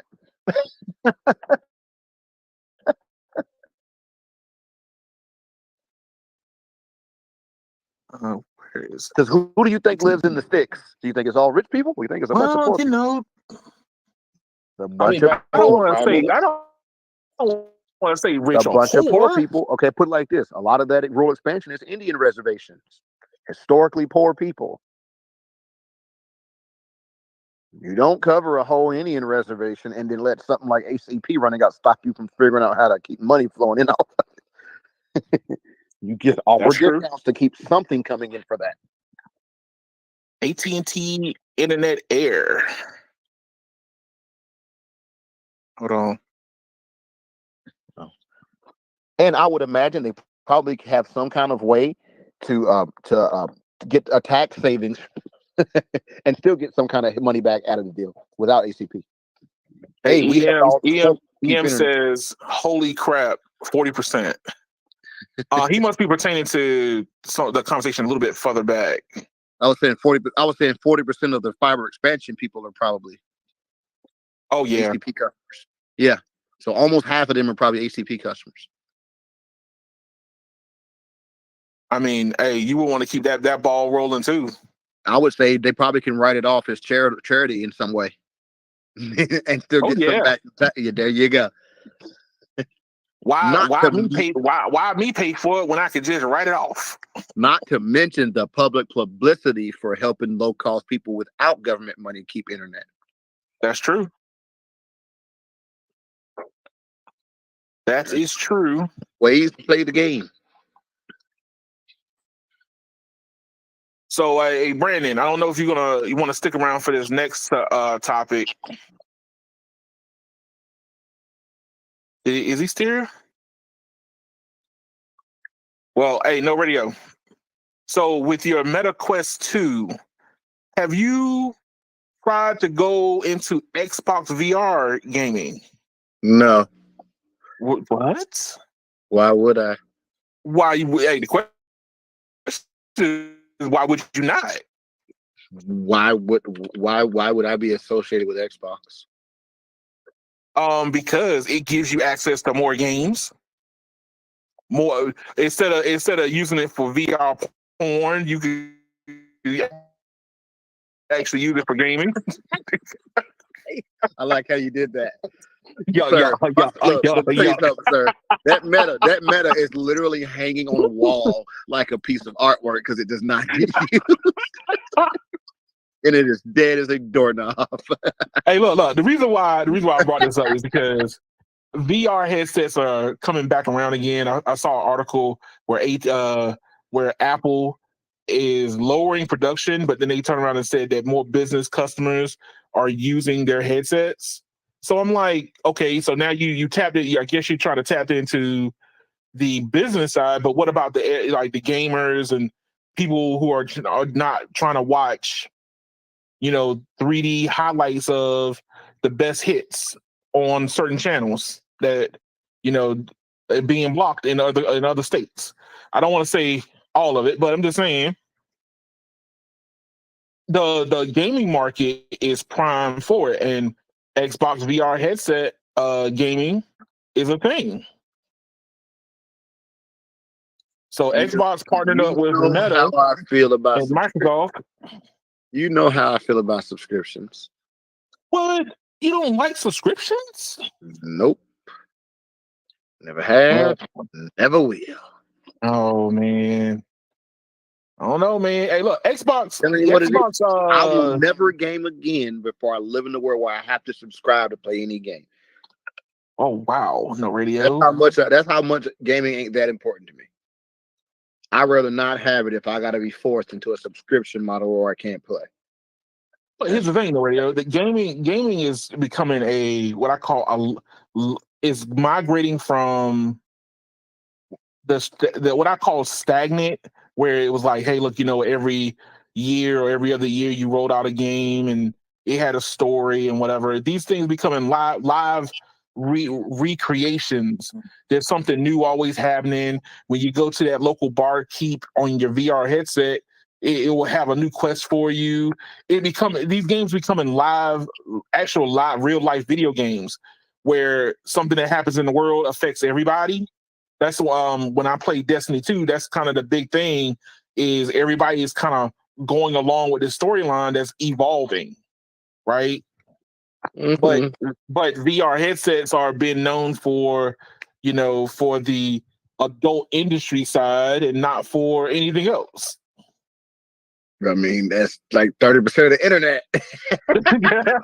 I forgot what the number is. Probably more than that. It's like 6% of internet traffic. Yeah, hey. But I'm just saying, like, there's other things you can do with it other than. Oh, obviously. But once again, that goes back to the audience that it's for. And I believe there's an audience for it. I'm just not the audience. And that's cool. Because like I said, I'm not a hardcore gamer. I literally game like three or four times a year. Oh, look, man, I'm trying to game all the time. I understand. Which is probably kind of bad for me right now. I'm a grown man trying to. Hey, everybody got to have hobbies. You know what I'm saying? That's true. Mine's a very bad habit. You know what I was doing before I came into live? I was out taking a country lap on a motorcycle. See. That's my hobby. Hey, you I do music, and you what was it? You were doing. I was out in the actual world, not inside a virtual world. Have you decided on buying that $500 headset to put into your helmet? No, I have not decided. Hey man, we got to do that. We got to do a review, man. That $30 headset is doing pretty good. What are y'all talking about? Nah, no radios. My motorcycle fetish. But like I said, he doing wheelies up and down the street, man. I like to go out into the actual world and ride around. I'd rather do that than ride a motorcycle in the VR world. That's true. That doesn't mean it can't be fun in the VR world, but it ain't the same. But here's the thing with radio. I mean, yeah, you can take your motorcycle to like an open track, maybe race somebody from time to time. But what happens when you get on that open road and you got that popo behind you? The fun stuff is to ride in the curves, man, in the mountains, in the back roads, not the racing stuff. Yeah, and then all of a sudden, when you get that old lady that pops out in front of you, I've seen that. I understand that, sir. But last time I checked, she pulled out in the traffic all slow. Last time I checked, a bad trip to Walmart can end you up dead. So I'm just saying, like, you become unalive just going to Walmart. I'm just saying you can die anywhere. So this concept that like, death is guaranteed in certain things is kind of a joke, considering people literally die from nothing. So that's very true. Somebody's gonna wake up dead in the morning, okay? And they wasn't on a motorcycle. I'd rather die on a motorcycle. They'd be like, "There you go." Oh, he just stopped breathing. Oh. Radio, what's the adoption rate for VR? I don't know. It's not very, very high. It's because sales wise, I would say it's probably only a couple million per year. I will go on a limb and say, hold on.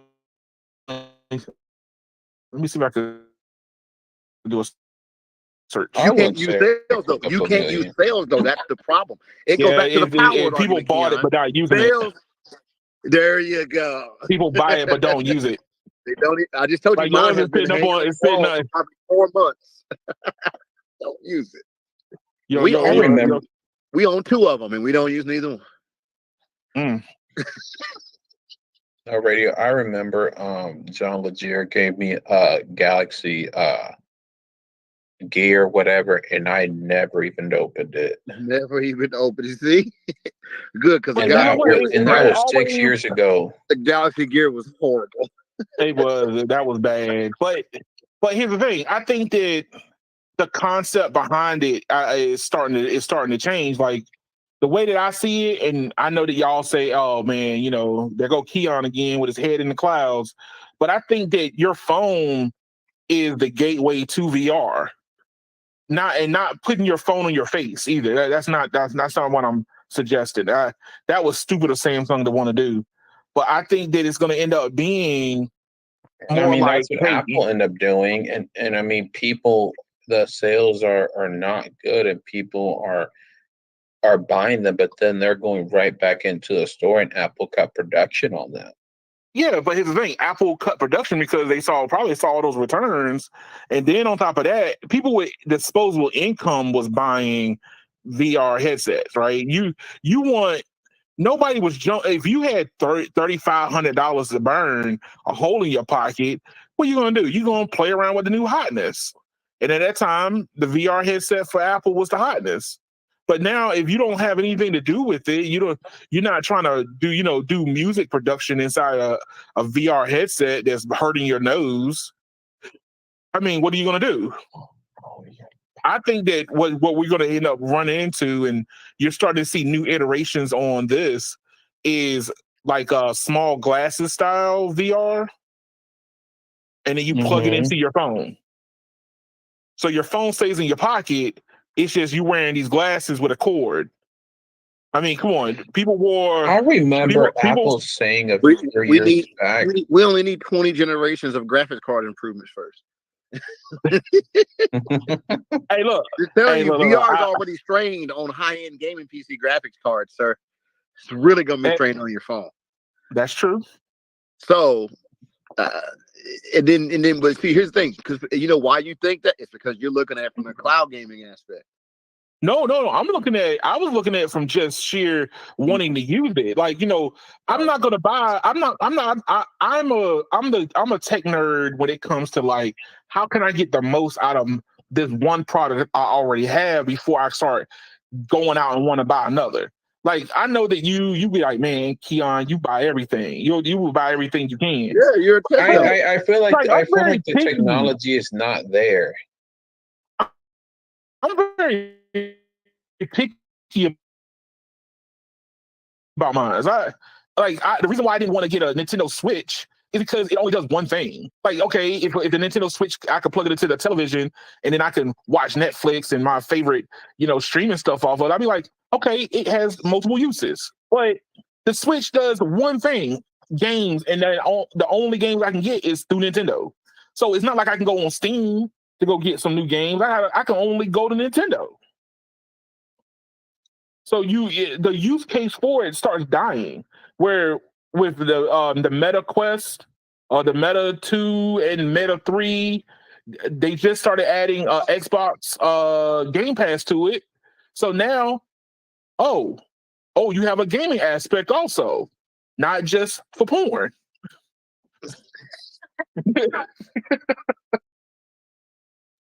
That's kind of how I looked at it. I look at it like, hey, is what I'm using, can it be used for something else also?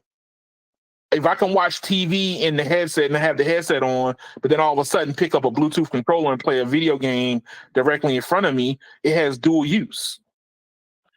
But it has multiple use. But once again, the game can't run on your current hardware. So I understand that. I have to keep reminding you. But here's the thing, though, radio. Guess what? The what is it? The Lenovo. I could plug those same headsets out of the phone into the Lenovo, and now the Lenovo becomes the main screen for the VR headset. So instead of the VR headset being it has to have the hard drive, it has to have the processor, it has to have everything in it, it just migrates from wherever I wanted to go at. I could plug it into the back of my Xbox. Do you see what I'm getting at?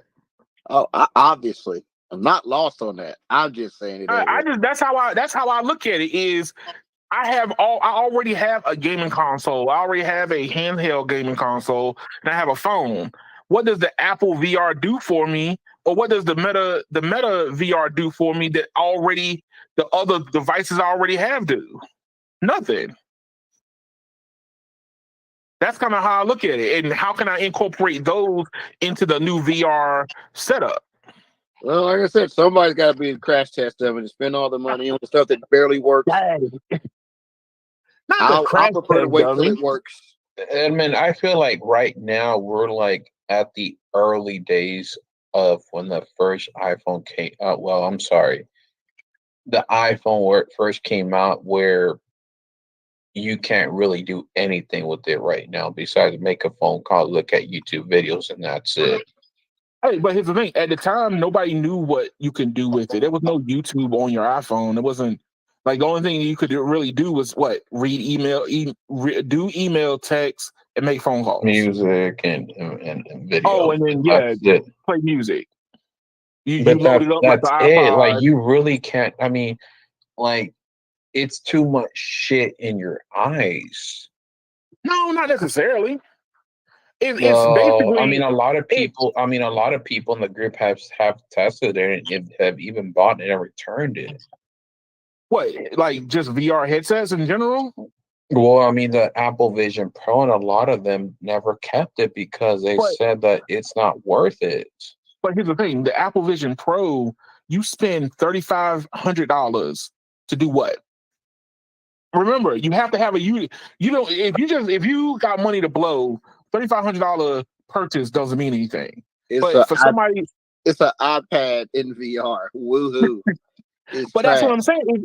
But a lot of people didn't use the iPad. It's like literally getting crappy products in this so-called future that you think is already here, and because you feed it, the monster just gets worse.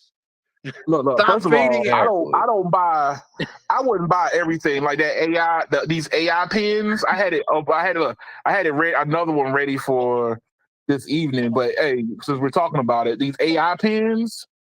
Come on, man. They just do it for VR funding. Like, we have to stop buying this crap just because we want to support a possible future. We have to wait until it's ready. This is the same reason why when Marquise Brownlee said this thing is not ready, the company tanked. Man.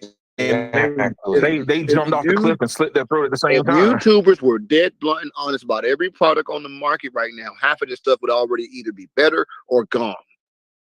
Oh, I've always said that people like these you YouTubers trying to be optimistic allow BS products to live.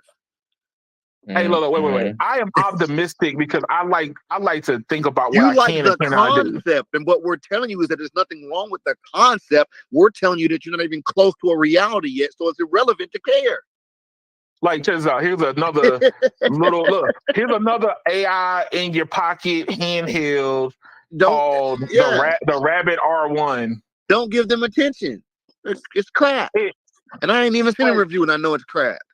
Oh, I could have told you it's crap by just the fact that you want to put AI in your hand. But sir, then why are you bringing it up? No, I'm bringing it up because one of the things that I feel like a lot of these YouTubers, especially like if my platform was bigger, right, I would want to constantly give my honest review on stuff, no matter what, if my access gets revoked or whatever. Like I feel like a lot of Apple YouTubers, because they want access to Cupertino, they give Apple a pass. Like the thing that bothers me the most is there's no touch screen on a laptop. You're the only company that doesn't have a touch screen. Everybody else does. There's yogas, there's flip arounds, there's convertibles, there's sliding screens that pop up out of the handheld, all this other stuff. Apple is the only one that goes, but you don't need that. And these YouTubers go, those people probably wouldn't even use it, Edmund. They would. Don't try that. Don't give them a pass. I'm gonna tell you something, Brandon. I know for a fact people would use the touchscreen, and the reason why I know they would is because every time I pull a laptop in front of somebody when I used to do house calls, when I would tell them to scroll, their instinct was to reach for the screen. See, even when it wasn't a touchscreen laptop. See, I've seen people do it. I have a Windows laptop with a touchscreen, and I never touch it. I get that, but I'm just telling you what I see people doing. It sits away from you. You got to remember too, Brandon, we come from a different generation. These younger kids, they think everything's touchscreen, so when something's not, it's weird to them. Yeah. Hey, look, if your laptop is plugged into your TV and it's sitting across the room, yeah, you're not going to touch the screen.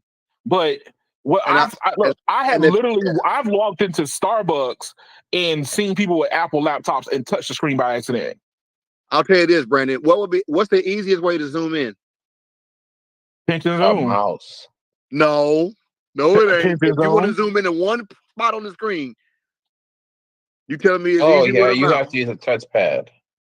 But what I'm saying, it would be even easier if it was a touchscreen. Is what I'm saying. Because you can just put your fingers right in that little spot over there and pull it up.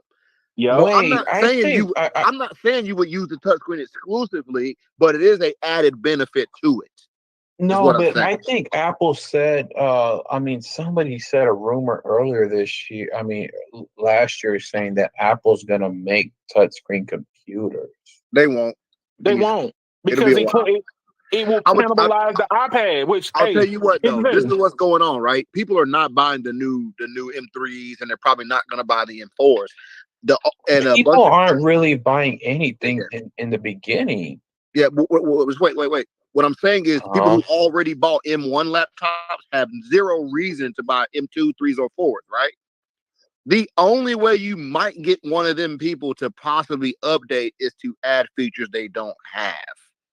Right. So at some point, Apple's going to get to a tipping point of they don't have anybody upgrading, and they're going to have to do something drastic. And that's the only day we might see them say, hey, the new M5 comes with touch. That'll make a whole fleet of people upgrade. I believe it. Yeah, I think so. Even if they don't think they need it, they will still upgrade because they don't want to be missing a feature. But that's like right now, like what is it? I got pulled up on the screen. Apple iPad event 2024. Watch Apple unveil new iPads right here. So this coming week, they're supposed to come out with a iPad event. If you put touch on the laptop, it makes the iPads go away. Yeah, but the iPad sales are already dead. Right, but here's the thing. So there's nothing to kill there. It's already a dead body. But they're holding on for dear life. Yeah, but the iPad sales are already dead. Hey, iPad sales right now are literally like what they're like LG sales were 13 years ago. They're like how LG phones were selling. Ooh. But that's something that I've always gotten. Like, I see these YouTubers, regardless of whatever product segment they're in, they give passes to those who's doing things for them, right? And Apple's not going to give, like, there are YouTubers that I follow that don't go to WWDC or get invited to product releases because they don't carry the water. So Linus Tech Tips, Linus doesn't go to WWDC. He's one of the bigger YouTubers, but he don't go because Apple don't like him. Yo, Apple iPad sales literally went down $1 billion. Oh, dang. You see what I'm saying? That's just in the last. I'm just saying that's ridiculous. Yeah, but for them, look, if they're coming out with an iPad event, that be kind of stupid. That product segment is dying. Go ahead and kill it all. So the iPad that's going to be unveiled in less than 48 hours is basically going to only be an OLED iPad. That's it. Yeah, but that means it's still not going to sell. OLED doesn't do anything extra for you. Yeah. Well, remember, it has to do something extra for you that you can't do anywhere else. Yeah. Like I said, they're gonna beat that horse into the ground. Look, it would shock me if they finally turn around and said the new MacBooks are touch. That would kill the iPad and lay it to grave. Look, people are trying to walk around with these. The thing is, Edmund, it's so sad to say, but the iPad costs more than the damn MacBook Pro when you assemble it together. Exactly. Yes. Also, why you can't sell iPads? They cost just as much and can't do what the laptop can do. So my thing is, iPad is more portable than the Mac. If you get rid of all the accessories. Look, it's more portable only because what they're trying to do with the OS inside of it is trying to mimic iOS. I mean, not iOS, but Safari and all that other stuff. Well, let's just be real, right? I would argue the majority of iPads that are actually being used are in like retail applications. Yes, only retail You applications. don't need a damn M3 processor to ring up nachos. Okay. So my point being, why you can't justify $1,000 product? No, you do need an M3. You do need an M3 iPad to ask me for a tip, because that's exactly what they all do. That's what you I'm saying. It's dumb. It's bad business. It's just bad business. I feel like the only people that are buying iPads are literally the mom of little kids, and they end up buying the budget ones. Yeah, but they're also keeping them for freaking 5, 6, 7, 8 years. They're not buying new ones. I don't know. Yeah, they're keeping them for 3 or 4 years. Yeah. No, longer than that. I know kids that are still playing with like freaking 8th and 7th gen freaking iPads. They work just fine. Look, hey, ain't upgrading to new ones. Look right here in this article right here, right? Hold on, let me pull this up. Apple is not even talking about their hardware sales no more. They're literally talking about services. Let me pull this up. Yeah, they made more money off the services than they did the iPad. Like, yeah, but here's the thing. It's showing you segment is slowing down, and you need something new to invigorate your hardware sales. I mean, it's kind of like they're not even talking about iPhones no more. They almost did too good with the M1 chip, basically. Right. They did so good that there's no purpose upgrading, so laptop sales aren't going up. Look, the laptop sales coming to Jesus moment is going to be just like when Apple went from the 3.5 inch screen, 5-inch screen, and everybody mass ran to go get it. The touch screen on a MacBook wasn't it, and I don't think they're going to realize it. And can't you already run all the iOS apps on the MacBook? Yeah, I think so. Is that true or false? I don't have that many Apple devices. I only got one. To me, when a product segment is down $1 billion, let it go. You willingly cannibalize it with a better product and shift. Because guess what? If you so here's the point I'm trying to make, right? Even with them being down $1 billion, they still did $5.6 billion in iPad sales. Okay, right. You wouldn't lose any money by shifting that exact audience over to a touchscreen version of iMac. If anything, you get a longer loyal segment. You go ahead and make you make an Air that's very thin, that is, or even an Air that the keyboard can be detached. And you willingly cannibalize it, and all those same sales will just move over because they don't lose any portability. Oh, what I'm saying is an Air with a detachable keyboard, basically a Surface, basically. Yeah, you could literally probably raise the price of the touchable version by $200, and anybody who was already thinking about buying an iPad Pro will just buy this instead. So you don't lose any money. The goal is money, not how many product lines you have. That's true.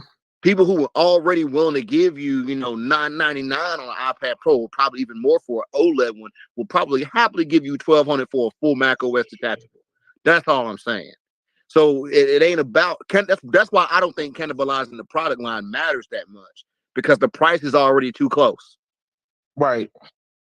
They've already taught their customer base that this is just as much as that. Plus, remember this, right? They won't be cannibalizing the $325 iPad market, only the Pro. So that's the thing, because the price is so close, I don't think it matters. And plus, here's my thing. How many people bought an iPad Pro and a MacBook Air or MacBook Pro at the same time? That's the next question we need to know. I would love to know that because a lot of people stay within the ecosystem, so they get the whole kit and caboodle. But my point is, why do you need the iPad Pro when you have a MacBook? That's what I'm asking. You don't. I would argue people. There was a shift where everybody was using tablets, right? And Apple was responsible for that. But it's gotten to a point where I don't see any adults touching tablets. At least not in none of my circles of people I know. None of my circle of friends or family members use iPads for anything. Only the children. Hey, look, only the children are the people that fly a lot. But even them are probably using their phone to watch Netflix and YouTube, though. That's my thing. Yeah. That's what I was saying. Like, I used to see people on airplanes with iPads. I don't see that anymore. But also another thing, radio, and it's been rumored, and it's probably accurate, but Apple is make the iPhones bigger. I don't know how much bigger they can get, man. So they're gonna be 6.3 and 6.9. At a certain point, you're gonna have to build a foldable at that point. I mean, we're already at 6.8 and some change. 6.9 is not really. No, it's 6.7. I'm saying we're right, but it's not 7 exactly. Well, yeah. Yeah, but what I'm saying is that's not even a noticeable difference. No, that's a matter of like bezel. I mean, the 11 and the 12 the 11 was 6.5, and then the 12 was 6.7. Brandon, what they'll probably end up doing is edge to edge screen, like what Samsung did. It's the same footprint, but with a bigger screen. Yeah. Yes, that will make more sense. Yeah. Like the screen will get bigger, but the bezel will get smaller.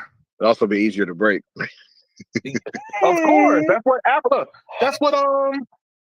That's what the Apple Care is for. You don't have Apple Care for fun. You have it because you break your phone. Hey, as an Apple hater, I have to say the Apple Care is the most affordable, reasonable insurance of all the insurances. Just saying. Hey, look. You have to thank all the people who break their phones. Hey, when you have a mass amount of people doing the same thing, it brings the price down.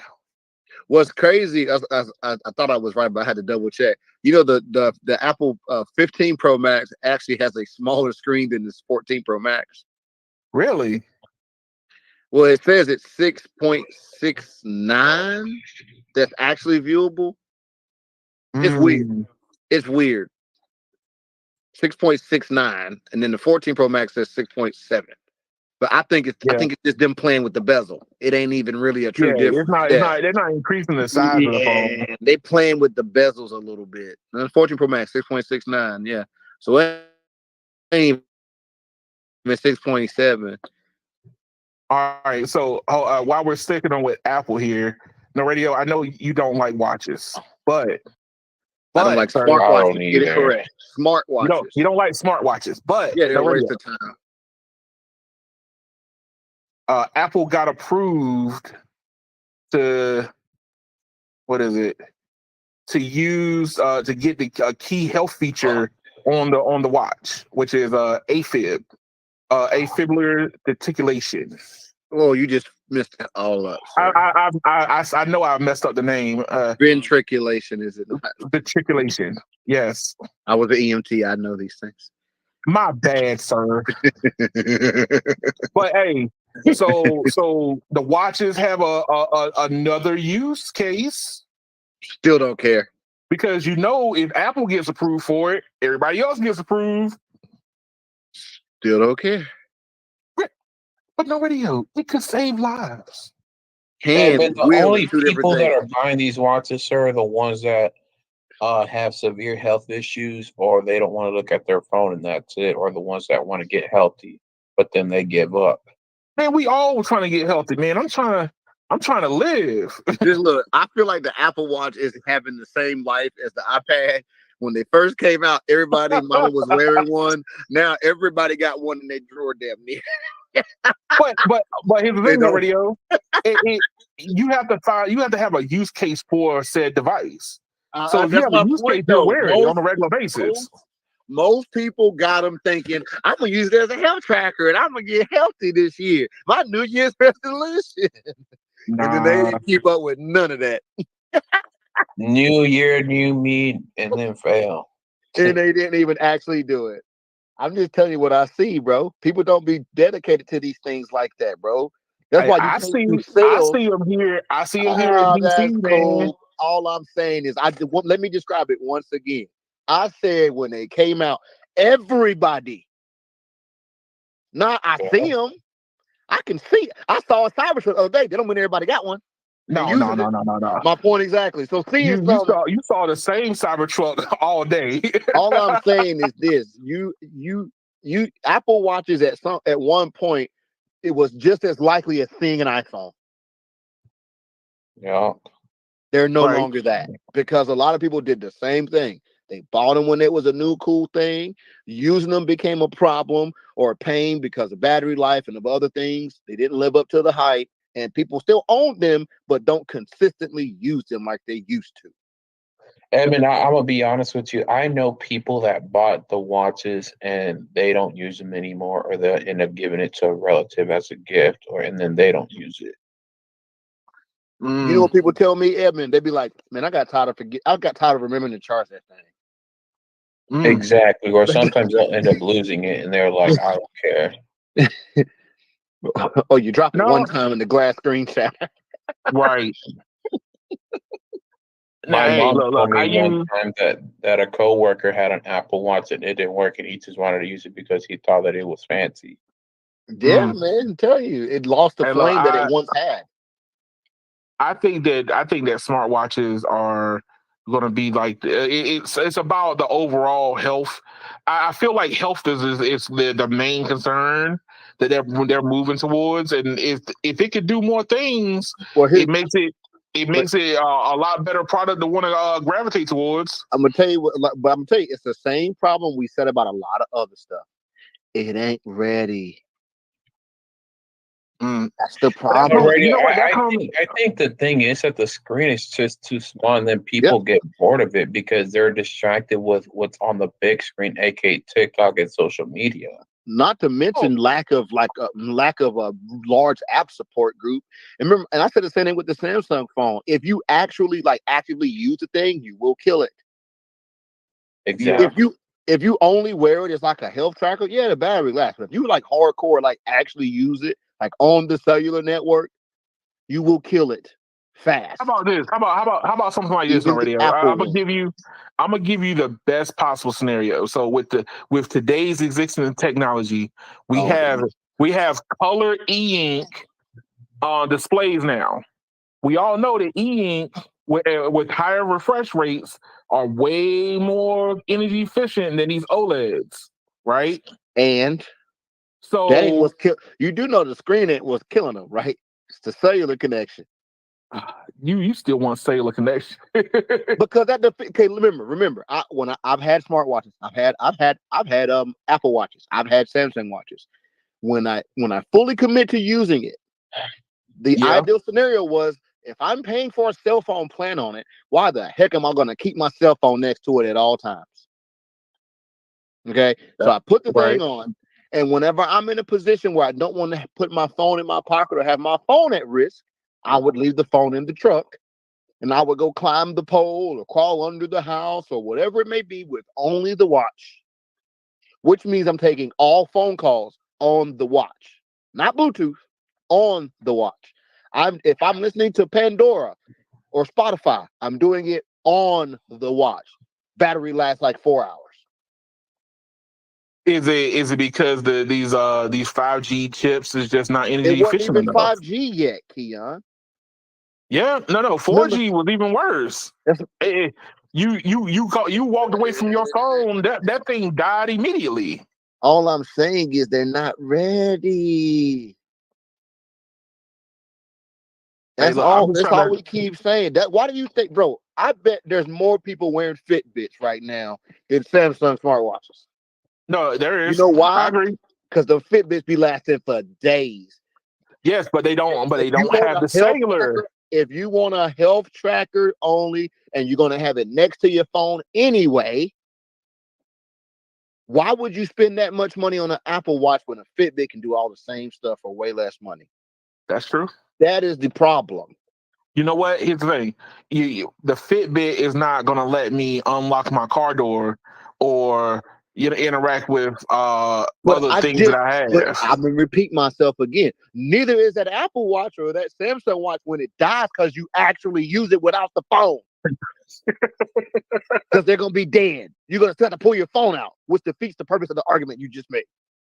That's true. I mean, a dead device is a dead device. For example, I know people who, like women, right? They would go run like in the park, right? And they'd have very tight clothes on, and they only want to just take their watch and their earbuds. That's true. Yeah. In that scenario, the phone is in the way. But now the yoga pants come with pockets. But then that defeats the purpose of the watch. You see what I'm saying?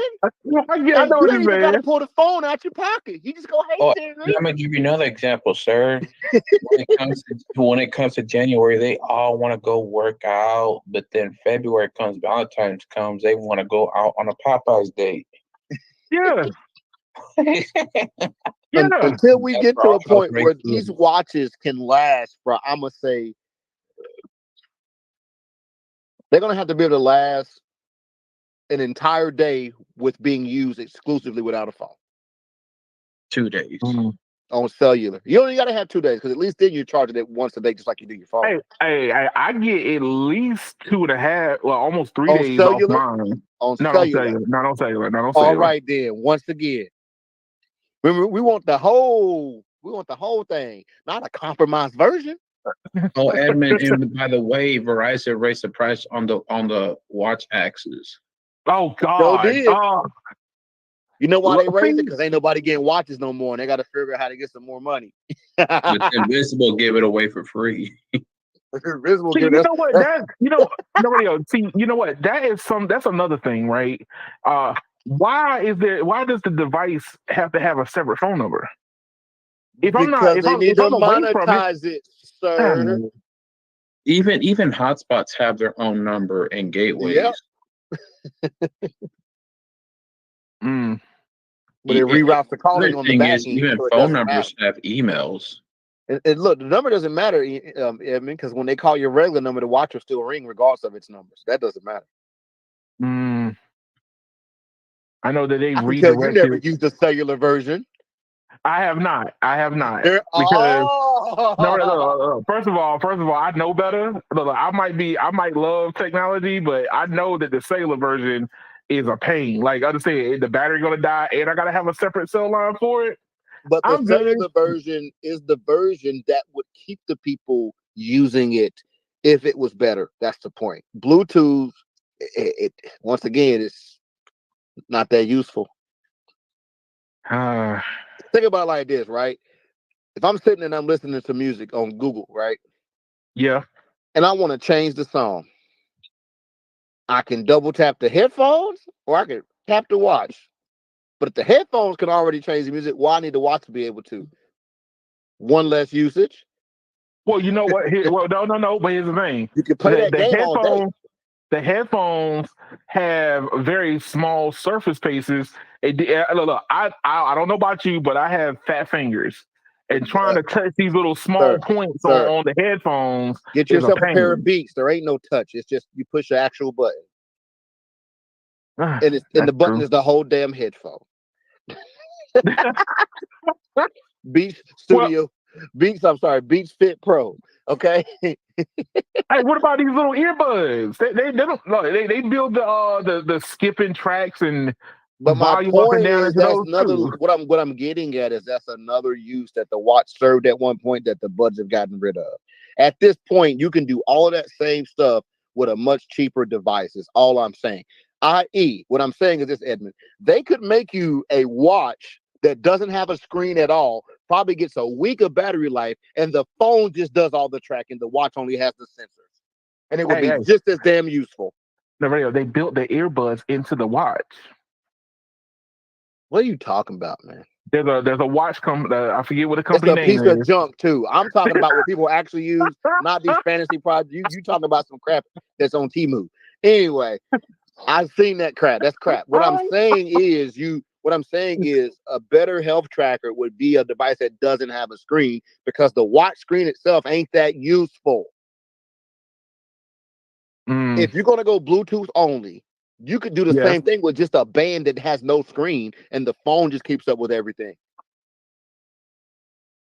That's true. You see what I'm saying? That's how these useful that radios, screen is. It ain't that useful.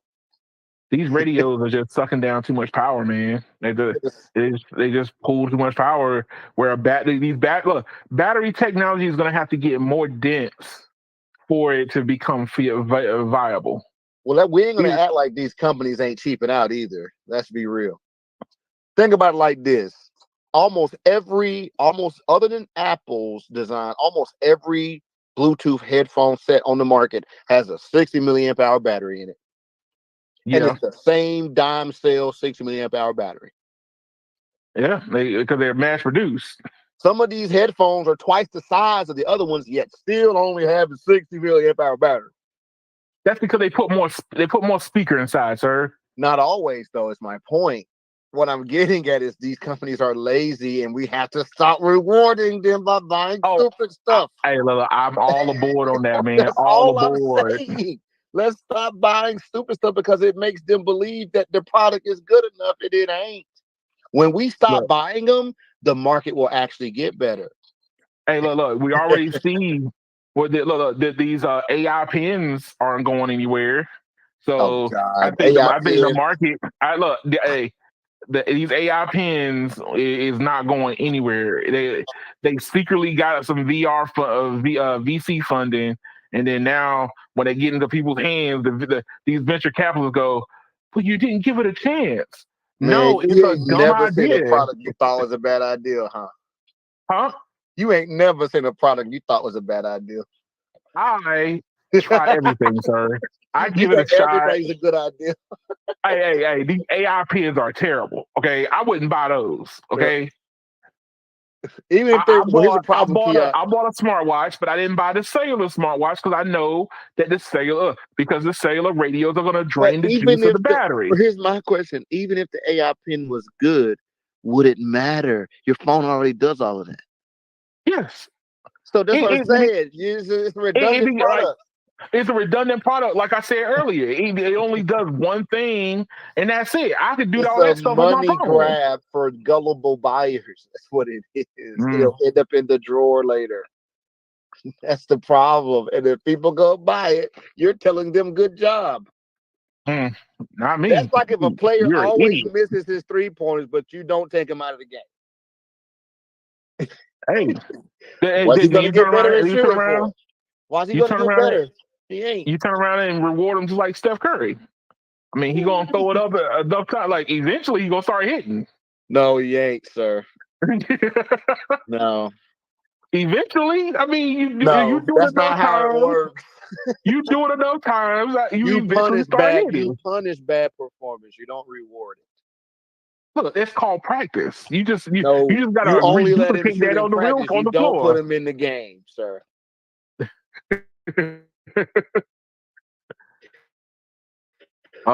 Like Cat Williams said, did he be wanting to potty? And you gotta tell him no. You gotta tell him no. Some of these products want to take your money and then run away while the product is trash, and you gotta tell them no, like Marcus Brownlee did. Yeah, but that was low hanging fruit for him. That was the radio. That is like you walking up to the gazelle after the radio. That's like walking up to the gazelle saying, "I got the kill" when the leopard already took 2 of his legs. All I'm saying is the fact that these companies try to put these half-baked products out and then they run the concept, which is a gimmick, but it's not reality. They put these products out. That is a literal insult to our intelligence. Yeah, true. We can't reward them insulting our intelligence by buying the product and going, one day it'll be good. We can't do that. Hey, look, everybody's trying to take advantage. Everybody's trying to take advantage of the AI game. That's all. The AI craze is gone nuts. And that's the problem, man. Yeah, true. Hey, That's like when the Windows RT tablets came out and people actually bought. Hey, it was a promise of the future, man. There Come on, was no promise. Windows they was like, yo, we got these tablet thingies. They didn't go, hey, day one, none of your apps will work, but we got these tablet thingies. They didn't tell the truth. They lied. Hey, look, they tried, not No, lied. They trying would tried. have been they actually made the product useful before they put it out. That's trying. Hey, look. If they want to make it useful, it would have been the size of a Panasonic notebook. That's not what true, sir. It would. It's the only way it would have worked. Yeah, bro, they bought out you got to realize they wasn't even a year later. They bought out the full Surface tablets, right? With x86 processors in them. So that's BS. And they were not specialized processors. They were the same in every other freaking laptop on the market. Same. So once again, it ain't about they can't do it. It was a money grab, as always. They insult people's intelligence. Dumb people feed into it. They get to make some money. You complain, but you can't do nothing about it. And then you're forced to still spend money again on the next product because the first one sucks so bad. The price of being an early adopter, man. No, that wasn't an early adopter because there is no Windows RT is over. There's no such thing anymore, sir. Oh, it's done. Yeah, it's gone. So early adoption would imply growth. Hey, I didn't buy the first Samsung foldable phone. I wait until the gen number 2. Don't even get me started on that junk. Oh my God, no radio. Look, man, it for one hot day on the beach, and that's the end of that. Hot day. From the way you thought about it, it was sitting in the sun forever. It don't matter. My other phones didn't do that, so I'm good. I'm good on that. Look, man, the technology was new. It's still new, man. Exactly. How nobody should be doing it. I only lost about $1,800 on that deal. You like losing money. I don't. Oh, I'm not losing money. I got okay. 4 of them. There's the man with the Tesla. Oh! Don't get me started on that subject. Oh, no radio. One of my brake lights was flickering on and off, man. Oh no. Snap! $4,000 brake light. I'm playing. No. Look, I have evolved into my opinion of do not buy. A lady got in the car, was like, "What do you think about this Tesla?" I was like, "Don't get one." She's like, "Oh my God, really?" I was like, "Don't buy it. No. Don't waste your money. It's a waste of money." So how much is the replacement tail light? Oh God. Or is aftermarket going to be cheaper? Aftermarket might be cheaper. Yeah, I'm seeing here you can get some aftermarket ones. What is the Model Y and the Model 3 have the same tail lights? They do. No. I think the Model Y has a different type. It looks similar, but it's a little bit different. According to the aftermarket company, the Model 3 and Model Y are the same tail light from 2017 to 2022. Oh, I got a 2023. Oh, let's see. I've seen the Let's see. The turn. Ooh, let's see. The turn indicator is on the inside of the light housing. Let's see. But on the Model 3, I think is the whole brake flashes.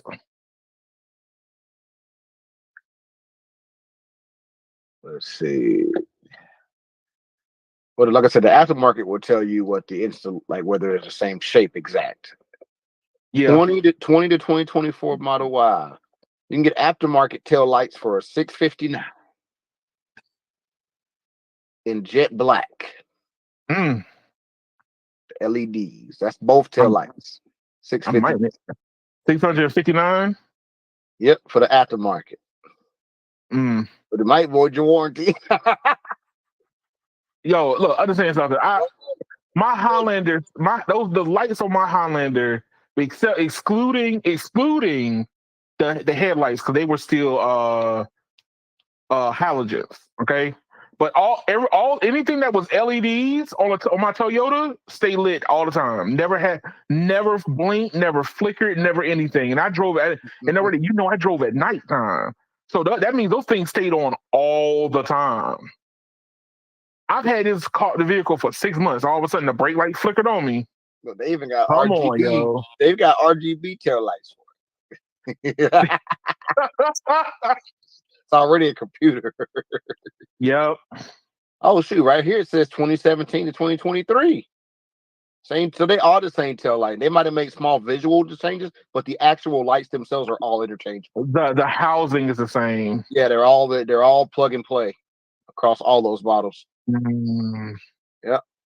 So no, it's not different from Model 3, sir. It's the same.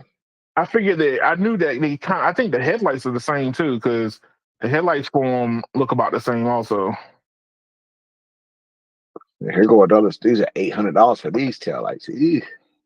That's something about LED, bro. This is why I'm not in favor of LED lights on cars. Why? Because LED, it's when they fail, it ain't just a trip to get a bulb. No, the whole unit fails. That's the problem. That's why I don't like it. What you mean? Why? When I look any other car, unless it's got HIDs, I can go spend anywhere from $9 to $15 and get a bulb for it. Oh no, yo, I not interested. What was it? It's $700 tail lights, sir. What was it? I was replacing the brake lights of my Highlander before I sold it, right? And I went into Toyota, and apparently, I guess they started selling the Highlanders with LED brake lights, but I still had my turn signal was still bulb, right? So I go in there and say, "Hey, I need a bulb for my turn light," and they're like, "Oh, that's gonna be $600." Excuse you? They're like, "Oh no, this is just a regular bulb. This is not LED." Oh, okay, hold on. They had to go look up the part number, the VIN number, and all that stuff. And they're like, "Oh yeah, we got the bulb. It's in the back." I'm like, "I know." Yeah, I'm not down with. Look, HIDs are cool and all, but I don't want HID lights on a car. I had my Avalon had HID lights. Now, don't get me wrong, they're bright. Them things will blind you. But when they start going bad, they really go bad. They go 0 to 100 real quick. Yeah, I'm good on them. I'm good on all of that. The way they fail so terribly. Like they'll start changing colors on you. Oh, I know. Believe me, I used to work on them with the cars. That's why I don't want them. I'm like, yo, what? This is supposed to be the future? I don't like this.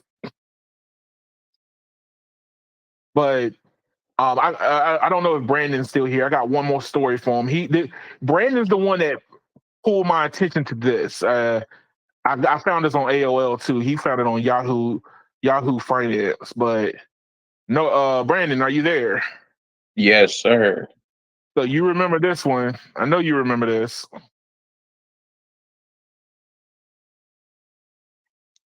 Oh Lord, I forgot about AOL. You were sending it to me. Well, not AOL, but you sent me this.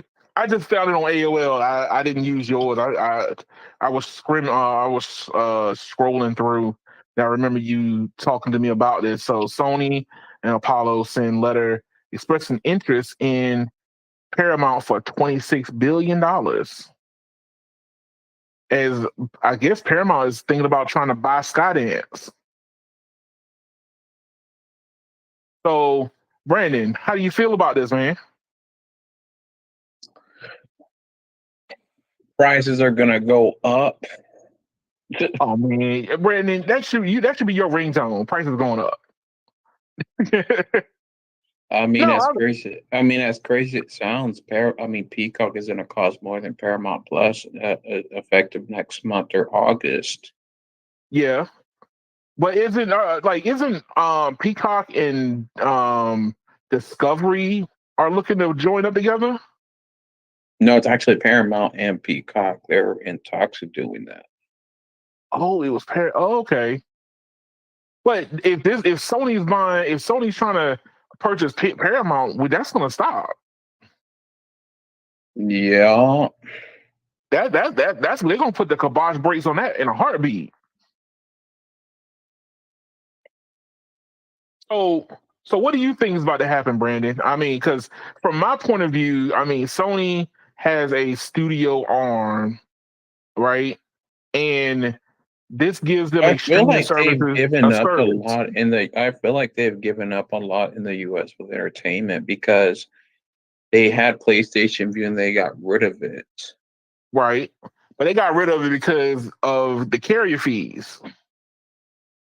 But the Right? thing is Sony never really had a streaming platform, even though that Sony Pictures is a very big company. Yeah. So I really think that. I mean, there's a good. I mean, there's a good potential, but I don't. I don't really know much about Sony. But I mean, I don't really know much about Sony. I just know that they're huge. Look, Sony is like Samsung, except a little bit more discreet. You know, Sony makes a lot of stuff. Samsung makes a lot of things, but one thing that Sony has over Samsung is that they also deal in entertainment, and Right? they dabble in the gaming market. So they got the gaming side, they got the TV side, they got the hardware side. So this is I see them. This is bolstering up their TV side. I mean, Paramount Plus is a thing that I use right now. And if they're gonna purchase it, I mean that gives them a streaming outfit where it doesn't make any sense for them to build their own streaming where you can go out and purchase it. Like the same thing we talk about fiber. Why are you going to build it when somebody else is doing it for you?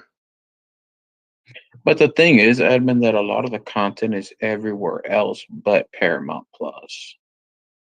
Like most people think of Paramount Plus as CBS, Yeah. Nickelodeon, MTV, basically. I mean, a lot of the things that are on Paramount, 80% of it has already been it's just old. Like there's Well, I really mean, nothing new on there. but here's the thing, Brandon.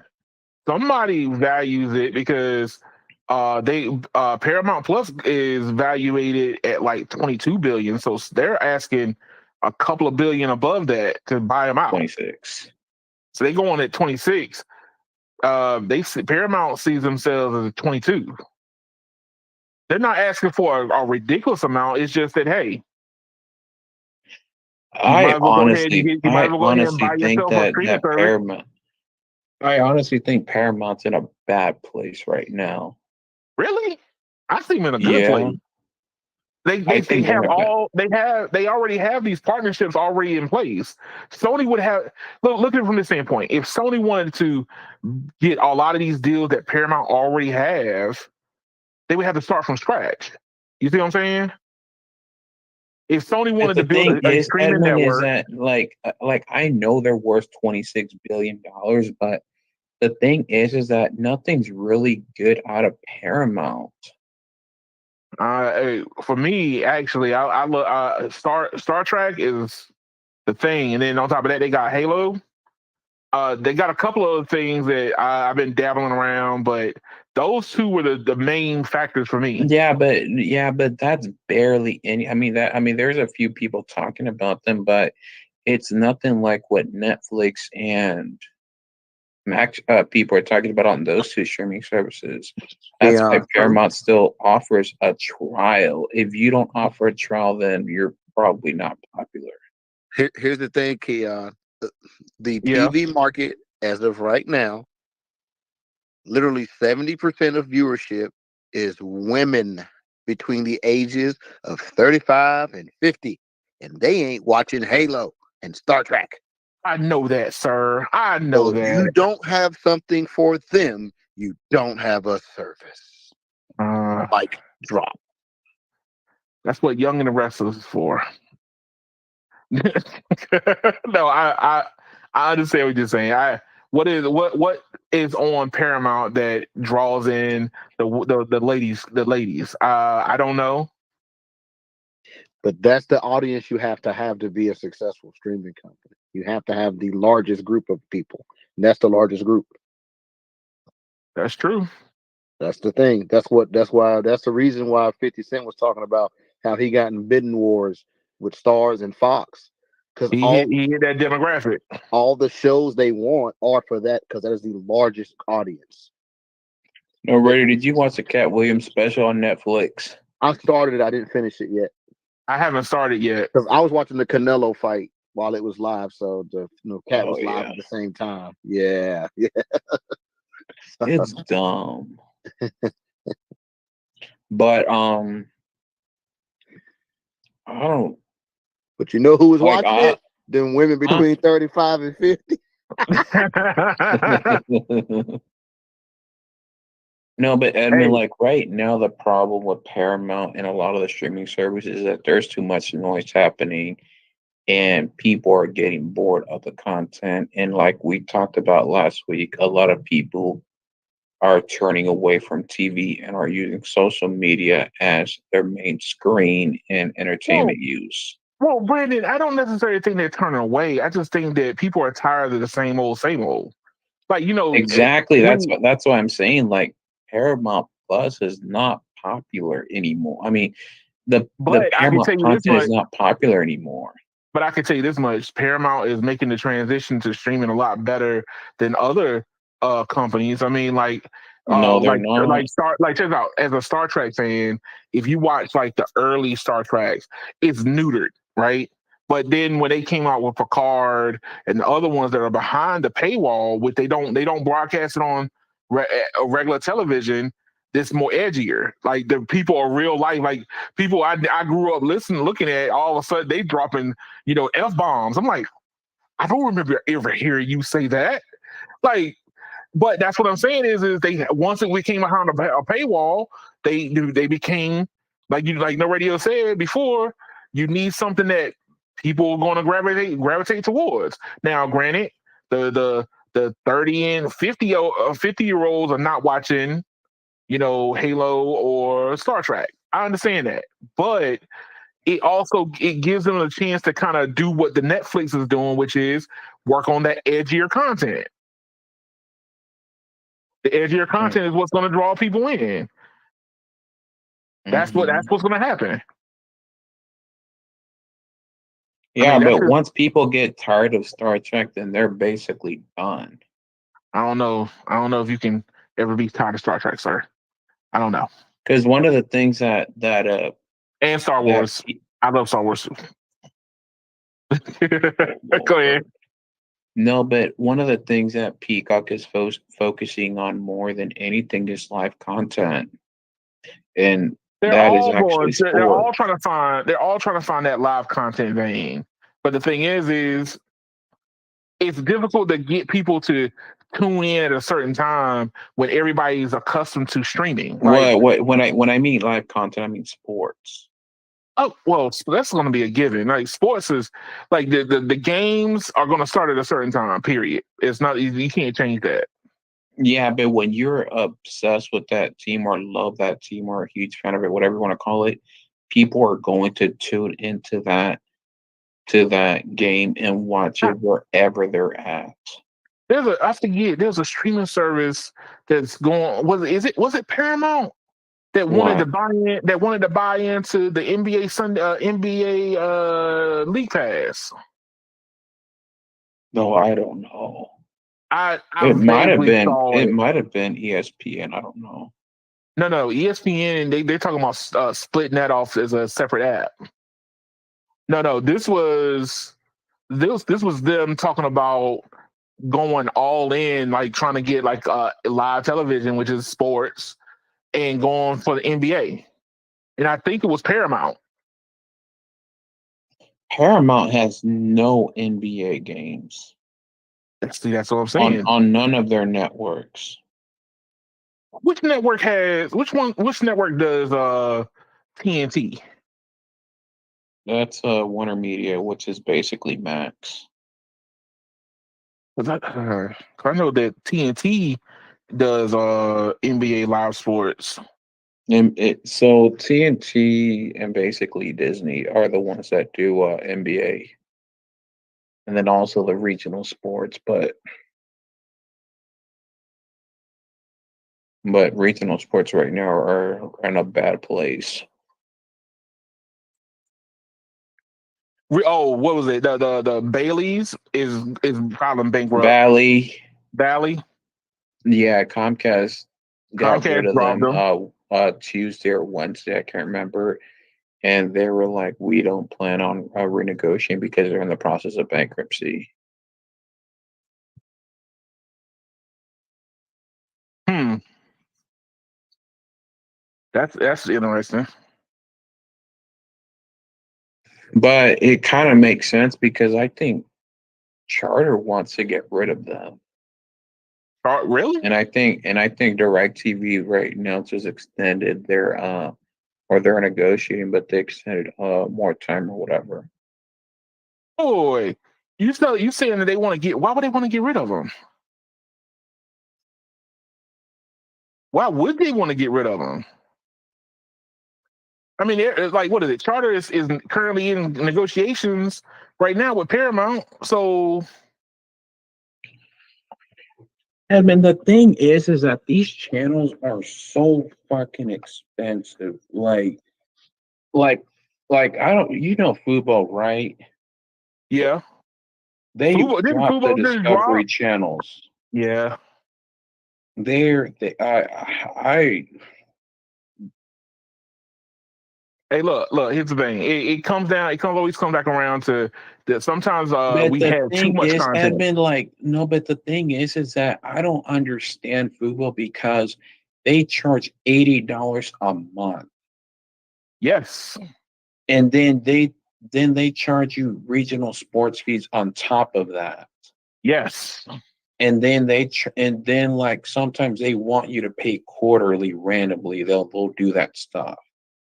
And Ooh, then that's bad. they've literally dropped the tuner the Warner Media channels, which is basically CNN, TNT, TPS, True TV, and basically the Discovery channels because they own that. They've dropped the A&E channels, which is basically A&E History Channel, FYI, and all that stuff. And then they dropped the AMC channels, and it's like, Look, there what was too else many are they gonna channels. drop?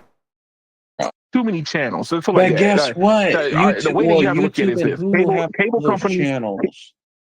Yes, and they're going to find a way to cut them too, because they're going to see the metrics in real But the time and thing, go, okay, but nobody watches them. the thing is that Fubo has a. The thing is that Fubo's a small company. Yes.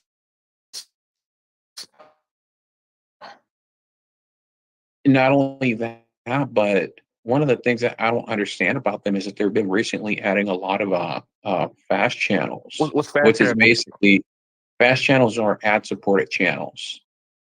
Oh, but Brandon, here's the thing: the whole cable model doesn't work when you move towards It's streaming. broken. Well, and if, from a consumer standpoint, it's broken. But from a economic standpoint, it's broken for them because a how do I say it?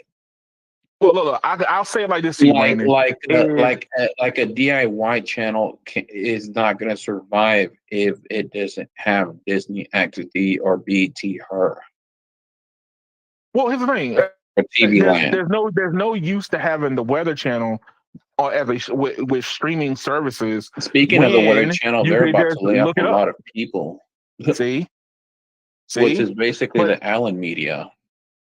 but that's what I'm telling you is in the land of streaming, there's nothing that like the overlap is too great. Maybe you're gonna have like the ones that came up with good original content like the what was it A&E might have something or who does The Walking AMC. Dead? AMC. So AMC has a couple of products that maybe might be able to. AMC is struggling so much, and they had a massive data breach last year. But that's what I'm saying to you, Brandon, is them standing alone is not viable. They're going to have to partner with somebody. Well, the way how they're They might still partnering be. now is that they're advertising on YouTube where you can actually subscribe to those premium Yeah, subscriptions on on YouTube there or TV Apple too. TV, the Roku. Yeah, so one of those. So you can either buy them. But that's what I'm trying to say to you is this is the cable model was spam it. But with the streaming model, it's shrinking. The thing is that the cable model was basically a golden corral. Yeah. But here's the thing. So you had everything.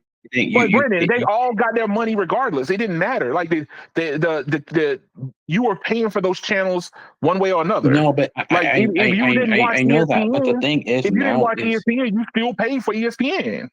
Yeah, you paid for it, and like for example, you have to have ESP. You have to have the Disney Channel with ESPN along with National Geographic, National Geographic, and FX. Right.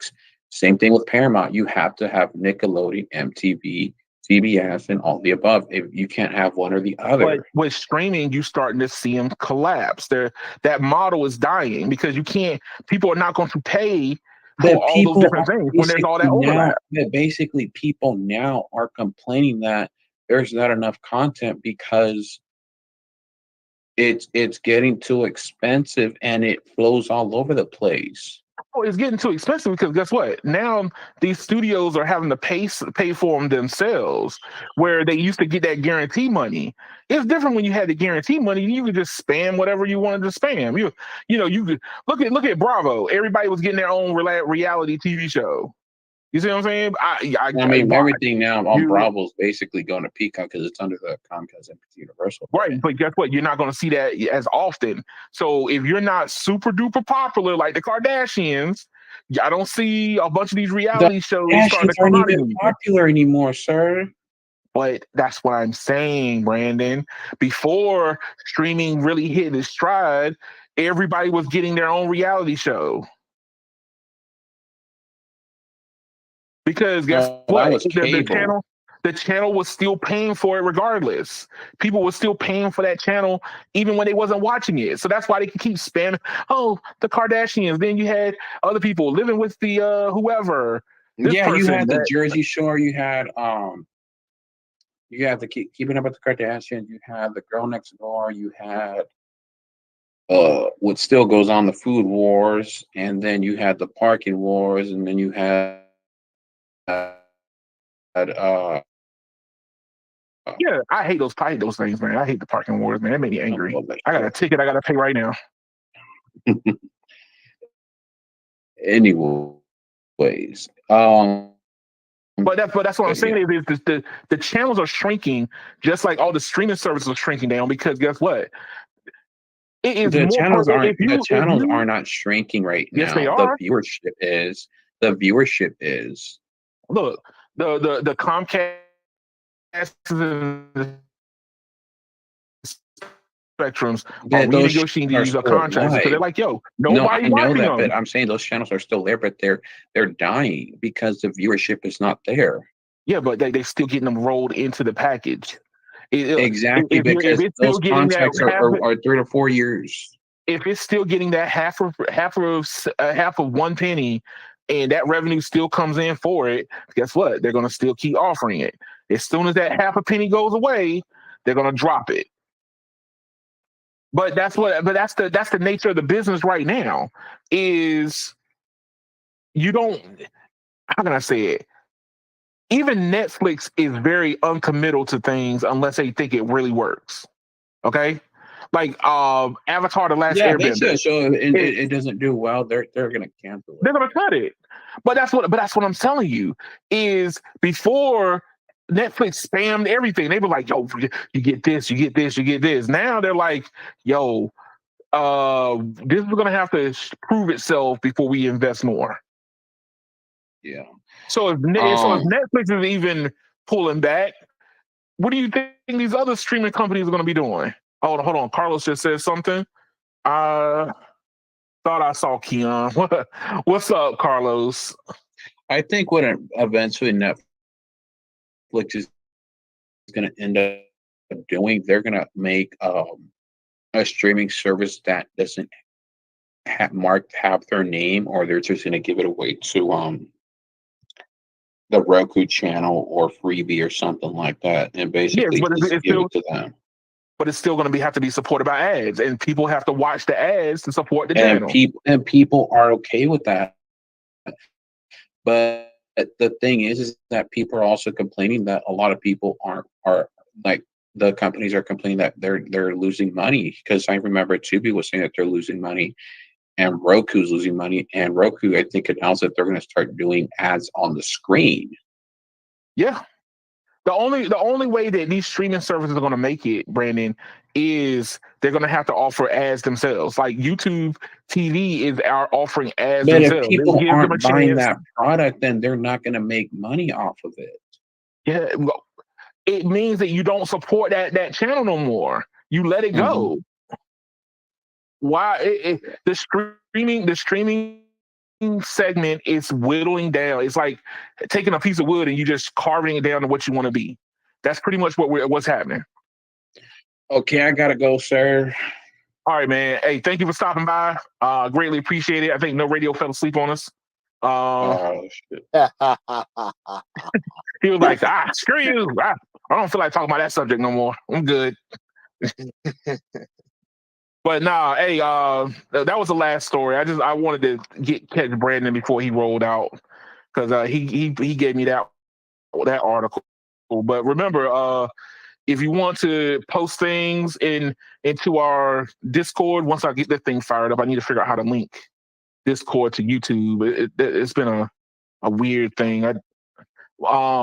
You can sign up for the membership, post some articles in, get some attention to maybe your favorite subject. I know some people say they want to see more of the programming side. I'm not a big programmer, but maybe I can find somebody who is that can talk on the subject. I don't know. No Radio. Thank you for stopping by. Anything you want to add to the subject real quick? Everybody get yourself a smart pen. Don't do that. Don't do it.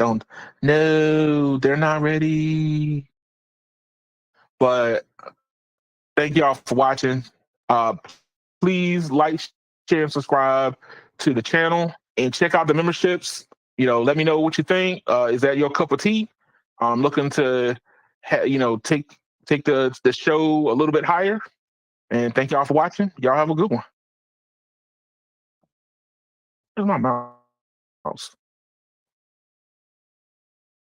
There it is. And it disappeared again.